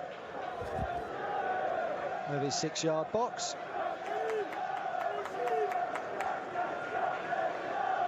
Right-footed, coming over to this near side. I think it's going to go out of play. Yeah, Shea's kick not great. Straight out of play there. And it will be White to play it alongside him to Phillips. Phillips now out wide to the left-hand side to Cooper, who's got the armband from Ayling. Cooper, the Leeds captain, coming off the bench in this second half. We've got 22.5 minutes remaining. Halfway through then this second half. Hernandez on the ball for Leeds, plays it out wide to the left-hand side. Infield ball looking for Dallas. He's just overhit the pass, but Dallas has got there. Right-footed out wide to Ayling. Ayling chests it down, chips it into the area, headed clear by Bradley. Shinnie then volleys it on. Cornick's chasing after it. He can't get there ahead of White, though, with Cooper doing a good defensive work there to stop Cornick's run. And Cornick just stays on the halfway line, allows Leeds to have the ball inside their own half. And now they chip it over to the left-hand side. Cornick goes after the Leeds player. He's played infield again to White. I think Leeds are going to make their third and final change. Out wide to this right-hand side to Ayling. Ayling infield to Phillips. Phillips along the halfway line to White. Forward ball. Dallas on the attack. He's got a man on the left-hand side. Cross comes into the area. Pearson's miskicked it and put it behind for a goal corner kick there. Leeds first of the second half. Missed kick there from Pearson. And he's put it behind. Pressure then on the Luton defence. I think the fact that it is their first corner of this half, it just shows the amount of pressure that they've been under from a Luton Town point of view in our attacking third. And again, it's just a shame, obviously, the goal, the one that's been disallowed, it's just a shame we've still not worked this goalkeeper a little bit more. Corner comes in, crossed in, Collins there, heads it clear. Chasing after it is Shinnie. I don't think he's going to get there. No, the Leeds player's beaten him to it, but he's overhit the pass. And Tunnicliffe slides in, puts it out of play for a throw-in to Leeds on this right-hand side. And they are indeed going to make their third and final change shortly. On the far side, they're ready to do it. They attack now through Roberts. Out wide to Klitsch. Klitsch looks to get a cross in, no, just dummies it, plays it short to Hernandez. Hernandez inside the area, good break from him. Still a chance for Hernandez, Shea makes the save, and it's cleared by Potts. Once again, Hernandez, we couldn't see exactly how he got through because there's a pillar in our way, but he seemed to get beyond 2 or 3 Luton players there and got the shot away, and it was Shea that's had to make the save, and now it's with Ayling on this right-hand side. Still with Leeds. With Roberts. Ball's gone out. It's a throw-in to Leeds. They're going to make the third and final change, and it's Tyler Roberts that's being replaced by Jack Clark. So that is their final change in the 71st minute. And again, Roberts has just ran right across the pitch. The rules this season state should come off at the nearest point. He should be coming off at this point. And that, I was just actually going to point to that. He's running across the pitch. I'm struggling to really defend this referee much more, to be honest with you. 10,068 inside Kenilworth Road this afternoon. 10,068, 1,035 of those following Leeds United in the Oak Road end. Crossfield ball over to this right-hand side to Ayling. Plays it into the area, looks for the 1-2, but it's cleared there by Tunnicliffe, and it's straight to Cornick, but Cornick's control has given the ball away to Cooper. Leeds now on the attack, challenge in there, Luton come away with it, and now Cornick on the run. He's got Brown ahead of him. Cornick cuts infield, still Harry Cornick going, tries to get the pass through to Collins, but it's intercepted, and he couldn't get it away. Kazenga Lualua, I think, could be coming on for Luton Town. On this right-hand side, Costa for Leeds. up against Potson and Panzu. Cross comes into the near post. Bradley is there. Bradley chips one downfield. Collins is waiting for it. He can control it. Chips it beyond Ayling, comes away with the ball. Nice work from Collins. He's now got to be careful he doesn't lose possession, and there's a foul on him there from Matthias Klitsch. It's like a double change for Luton as well. Just going to say that as I looked up, I spotted another player getting ready to come on. Can't see from this distance. Lualua just standing in the way as well, but certainly Kazenga's one of them. And this game, for me, this game's perfect for Kaz to come on now and have a real impact. The way he plays, he'll relish this he will relish this setting. He'll relish potentially coming on being the hero. Can he be the one that either creates something or scores something? This game is set up for me, for him to come on and have a real big impact. Brown and Collins trying to keep possession, but it's gone back to keeper Kazilla from a back pass there. Cornick on the far side, trying to put pressure on Cooper. Cornick's blocked the ball, and it's gone out for a throw-in about 16 yards from the Leeds corner flag for the visiting side. Rain continuing to pour down. Well, there's no way the throw's from there, and there's no way it's from there either, but neither official seem to care. And now Leeds flick the ball forward.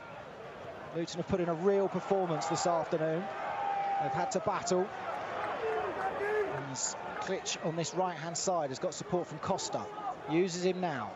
Costa infield to the edge of the area to Ayling. Ayling returns the ball. Sliding challenge there from Potts. It falls kindly to Blue Shirt. Played inside the area. Shinnie is there. Shinnie lays it back to Shea. Shea's going to have to kick downfield, which he does now. Brown's underneath it. Challenge there on Brown, and Panzu comes away with the ball. Brown keeps it for Luton. Brown can release it out wide, no, to Cornick. He goes backwards to Pearson. Pearson drills it across the field to Collins on this left-hand side. Collins finds Tunnicliffe. Tunnicliffe tries to play it back. Collins has come away with it. Collins goes down. Foul there from Costa, I think, rather than Phillips. Oh, I'm not sure it is. Or either of them. I mean, Collins just tried to get his way through, didn't he? I think he's given it for slightly earlier challenge on Collins, but yeah, certainly wasn't for the one where he actually went down. Lualua and McManaman, I think it is, isn't it? I think what the manager's seen is actually this game is there for us to take. A bit more attacking threat maybe with the two that are coming on. Two players that like a trick skill, real desire to go and beat a man. So I can see why I'd be potentially looking on two people now to come on and change the game. So they're not going to come on whilst we've got this free kick. Brown is over it. Brown lays it down the line. There's a misunderstanding there. I think Collins is holding his hands up to Brown. And Luton are going to make the change now. Harry Cornick is being replaced by Callum McManaman. Yeah, there was a misunderstanding there between Collins and Brown, wasn't there, as to what was happening. And now the referee goes over to Cornick to tell him to hurry up getting off the field. And Lualua is going to replace Izzy Brown. Is that possibly to save him for Tuesday night? Of course, we haven't mentioned it yet, but again, we're playing on Tuesday against Charlton Athletic here. And you can see that you've got to take into account that, you know, he has had the injury. You've got to protect him where you can. And actually, you know, the players that are coming on to replace Cornick and replace Izzy Brown certainly bring a different style of attacking threat to the team. But another great, good, positive performance from Izzy Brown this afternoon. So double change then from the Hatters. McManaman and Lualua on for Cornick and Brown. I think Lualua's coming to the left, McManaman on the right, and Collins through the centre now, isn't it? Yeah. And almost like a three-man midfield, is it? I would say so. Or is it? It's like a spread-out five, isn't it, with Collins ahead, looking at it. And it's a fine battle now between, from the manager's point of view of what do I do? You know, we've got a point on the board at the moment. Do we stick with that? Do we try and go and get that win? It's a real difficult one at the moment. Out wide to Ayling for Leeds. They've got a chance for a cross. He's laid it back to Costa. Still on the edge of the area. Leeds have got possession. Right-hand side. Costa's drilled it in. It's hit Tunnicliffe. Lualua looks to get there. He's played it back to Tunnicliffe. Finds Mpanzu through the legs of a Leeds player, and now Lualua can race down this left-hand side. Collins is busting the gut in the centre. Lualua's going it alone. Peels for the throw. Phillips isn't happy with that decision. Now, if that's not showing the referee dissent, I don't know what is. Shouting back and throwing your arm across your body to show that you don't agree with what the referee's just awarded. Decision goes Luton's way. A throw into the Hatters. Potts throws it down to Lualua. Back to goal. Finds Shinnie. Shinnie to Potts, looks to the return ball, throw into Luton, down by the tunnel. 14 minutes remaining, plus stoppage time. Beach Path and Oak Road will be closed at the end of the game to assist the police with crowd dispersal. Potts then to take the throw. He's got Lualua and Shinnie ahead of him. Goes to Shinnie, down the left-hand side this. Luton look to turn. Shinnie towards the corner flag, cups in field, tries to go beyond 2, and then Leeds clear downfield.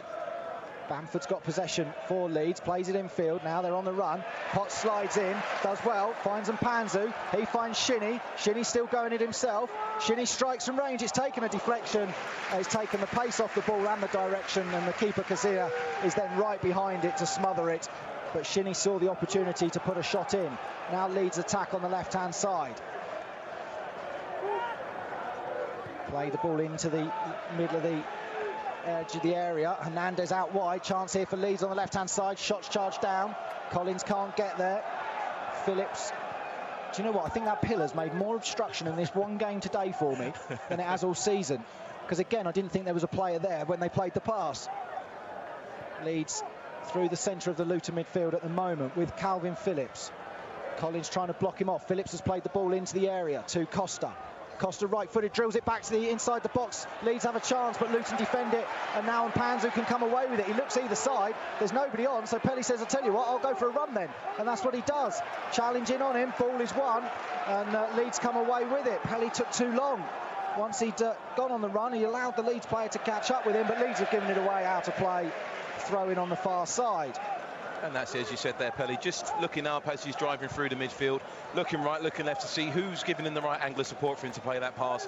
Maybe just dwelled on the ball a little bit too long when he had the opportunity to maybe just put the ball in behind the Leeds defence for the likes of Kazenga to use his pace to get on the end off. Leeds have got possession inside the centre circle, come away with the ball now. It's with White, out wide to the right-hand side to Ayling. Ayling infield to White. Short ball to Costa. Back to White. Infield to Costa inside the area. Luton having to defend. Costa's got possession. Turns away. Tries to get a cross in. Far post. It's a header away by Bree. McManaman's looking to get there. And still Leeds have got possession inside the area. Edge of the box to White. White it is, plays it forward. Oh, it's a misplaced touch, and now Lualua can come away with it. On the run, plays it infield, looking for Collins. Cooper's won it back though for Leeds, and now there's a man spare on the right-hand side. Costa comes away with it, edge of the box. Looks to chip it up, drills it in. It's blocked there by Bradley, and Potts has slid in. I think he's in some discomfort there, Dan Potts. Two players down there too. Tunnicliffe and Potts. I don't know if they collided or whether Potts has stretched, slipping. But they're both down at the moment. Tunnicliffe's getting back up, but I think Potts is in a lot of discomfort. Potts is getting to his feet now. I'll wait to see. Yeah, he's okay. He's just getting back up now. So throw in 2 Leeds on this right-hand side.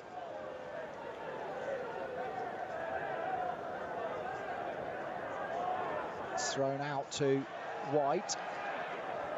White across to Cooper. Cooper looks up. Short pass to White. Out wide to Ayling. Flicks it into the area. Chance here for Leeds. And Panzu's back defending. Klitsch has got the cross in. Header away there by Pearson. Needed to. Ayling's looked to get a ball to it. He's got a touch to it. Collins has got in there. Cleared there by Potts. Shinnie comes away with it. Leeds chip it forward once again. Breeze there. He's put a high ball down the line. McManaman's chasing after it. Defender Cooper's there. McManaman not able to get there. And it's all the way back to the keeper, Kazia. And it's chipped up. Shea looking to come and gather, and Shea gets there.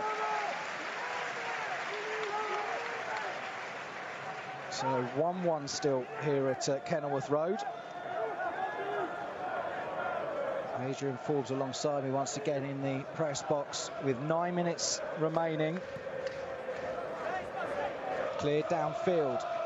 Header away. McManaman gets a foot to the ball. And it's now with Leeds to look to chip back downfield. Blackburn have retaken the lead at home to Barnsley, 2-1 there. Not many goals. In fact, Blackburn are the only team in the 3 o'clock kickoffs to have scored twice. as Leeds play the ball away. White, we're certainly hoping that Leeds don't add to that. Played back to White now. On the right-hand side, Leeds attack. Short ball now to Hernandez. Shot comes in, Shea's behind it. For a moment, it looked as though Hernandez was going to fire it into that far corner, but Shea down and quickly down to smother it before it could go through.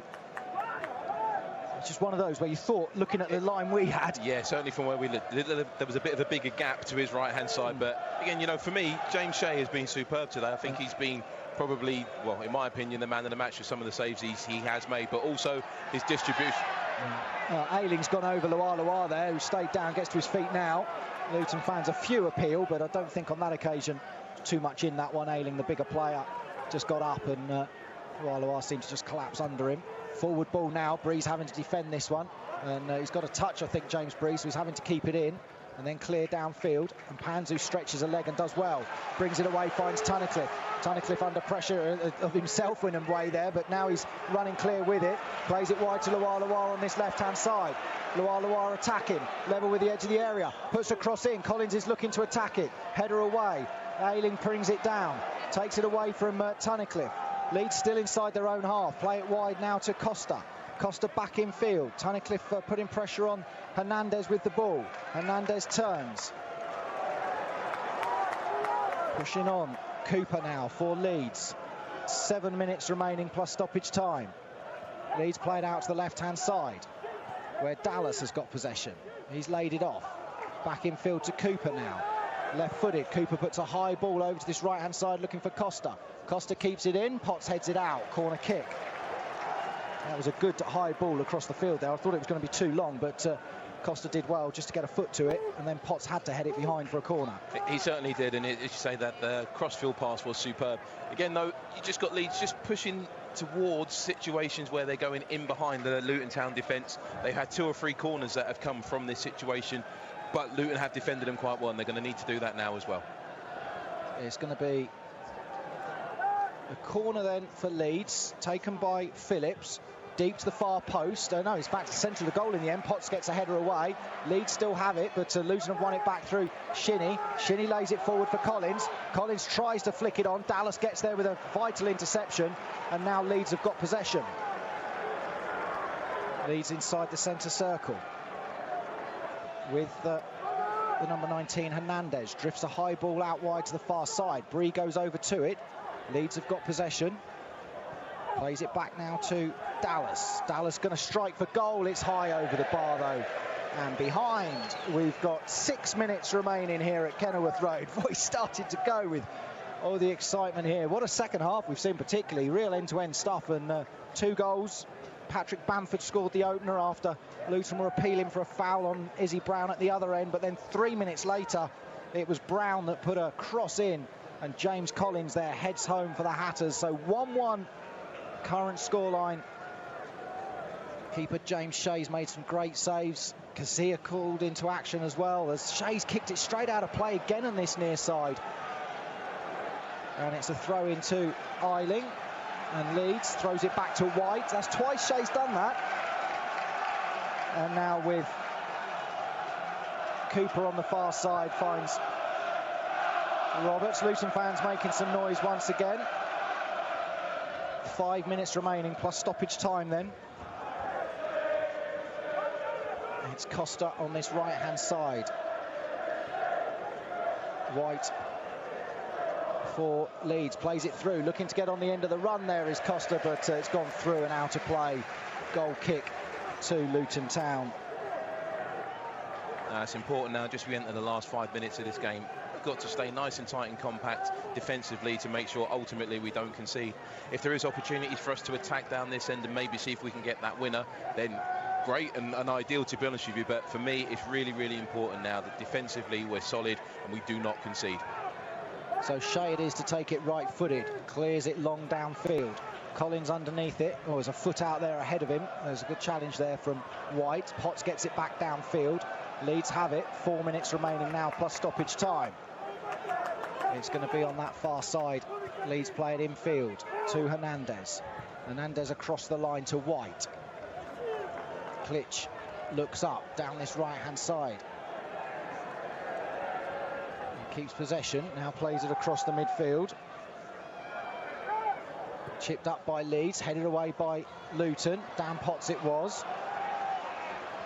And now it's on this right side from Leeds, flicked into the area, clicks around the back, puts a cross in, Shea tips it over.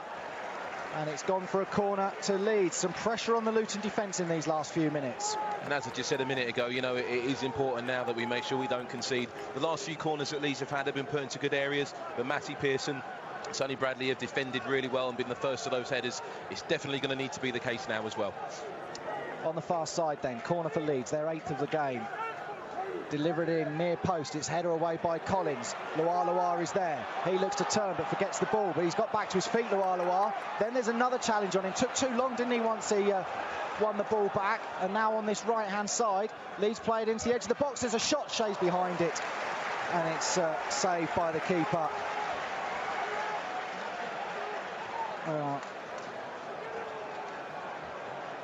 Again, once again, safe pair of hands from James Shea. And you look at today from a goalkeeper's point of view of the weather, the surface, how slippery it is. It's so important that when those shots do come into him, as close as they are, that he looks after him. And certainly has been a very, very safe pair of hands, this afternoon. As you say, chances are man of the match should be going his way. Collins gets a header on.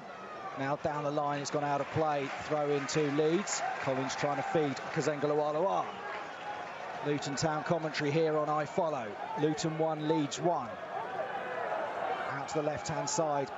Leeds pushing forward through Phillips. They've had a good passage of play, Leeds, recently. High ball down the line, is across the field, is kept in on the line by Ayling. Then he makes the run down the line to try and get on the end of it. Misjudges it, but gets back up, and then Potts has fouled him. Potts realises he's late there with the challenge on Ayling. A free kick for Leeds. It's about 8 yards from the corner flag. And Ayling just got there ahead of Potts, didn't he? And then Potts realising that he was committed to the challenge.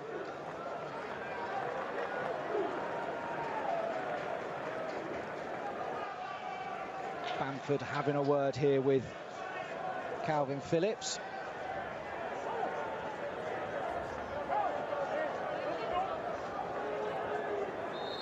It's going to be Phillips then to take this. Luton defending.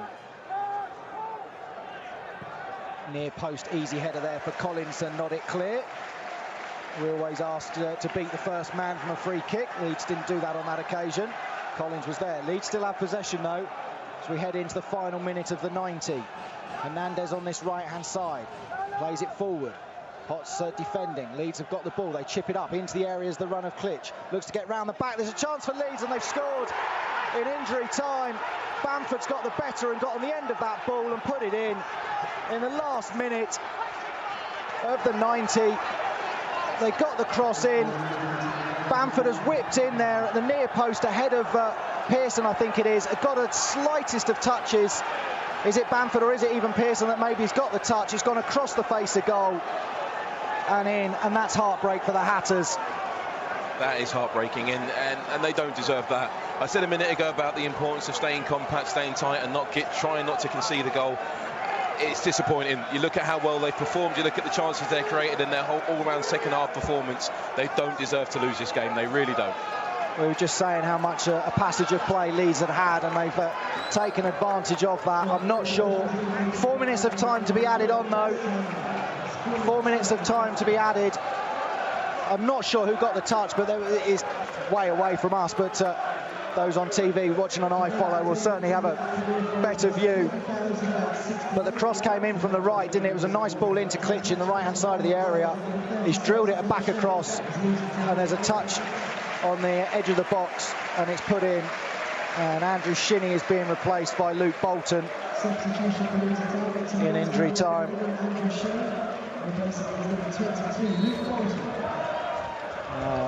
The Hatters have 4 minutes to try and get an equaliser now. It took them 3 after the last goal. What can they do?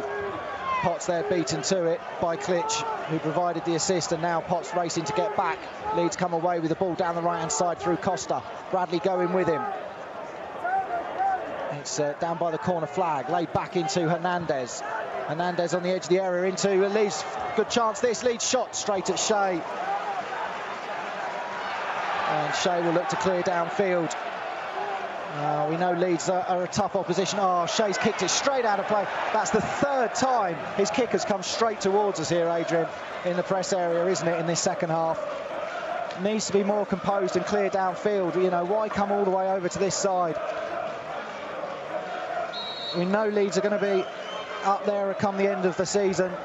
A strong side, quality players in their squad, but the Hatters have battled and given it everything this afternoon. And in that last minute of the 90, Leeds have got the goal that gives them the 2-1 lead. Leeds on this right-hand side. They'd had a good spell, and they've capitalised.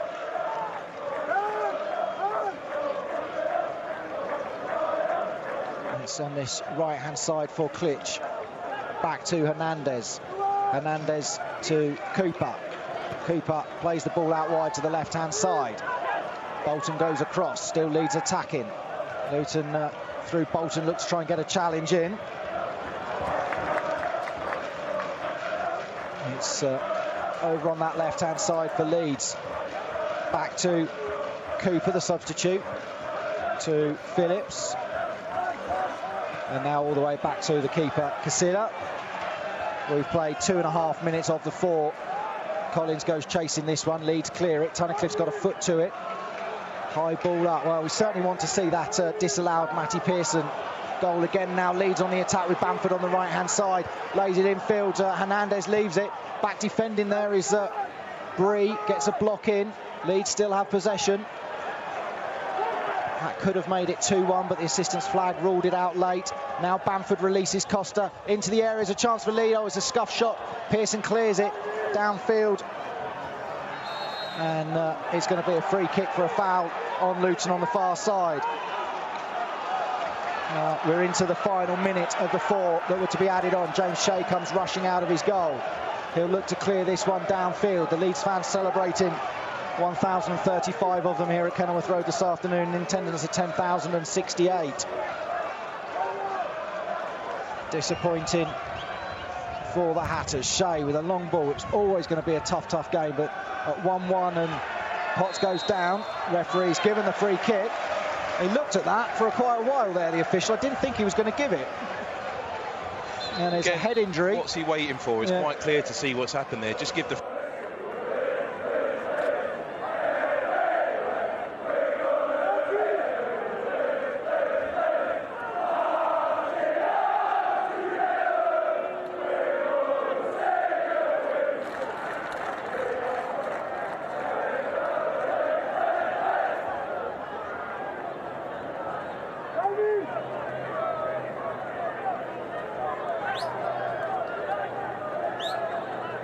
Keep going!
Marcelo.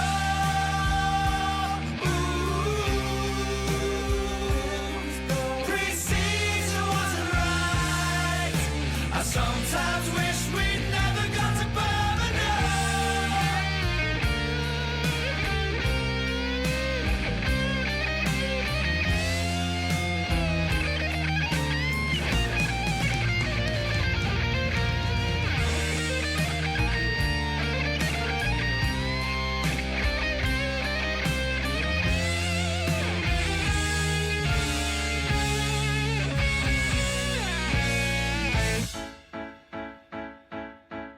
I see a little hecking bottom on the bench. Sack him off, cause he's really, really Barnsley. Thunderbolt and lightning, this football is frightening. Leeds. Oh Marcelo, let me go. Bielsa's here and the devil built a side for Leeds, for Leeds, for Leeds.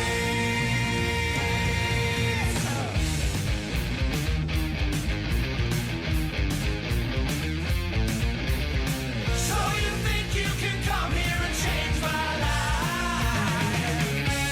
Your coaching makes me love you much more than my wife. Whoa, Bielsa, just you listen, Bielsa. Just gotta get out, just gotta get right out of this league.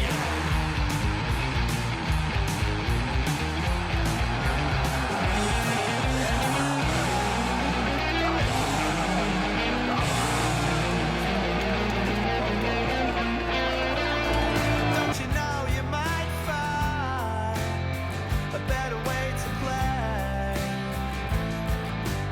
You say that you've never been, but the Premier League dream, it isn't far away. He's gonna start a revolution here in Leeds,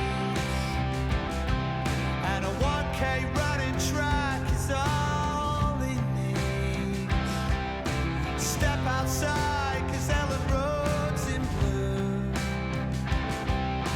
It gives our kids the starting place. Marcelo, let me kiss your face. It's true, Steve Evans really burned my heart out.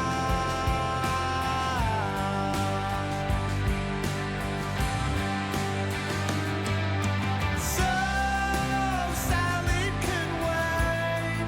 He's gonna translate as he's talking on Sky. So we came third place, but down the back in anger, Bielsa's ace.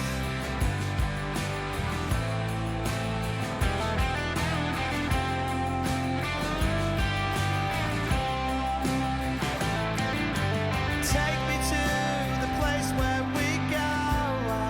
It's called Ellen Road. Every night and day. Please don't put my club in the hands of a small Barnsley fan. Throw it all away. He's gonna start a revolution here in Leeds, and a 1K running track is all he needs. Step outside, cause Ellen Road's in blue. He gives our kids a starting place. Marcelo, let me kiss your face. It's true, Steve Evans really burned my heart out.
Bielsa's eyes.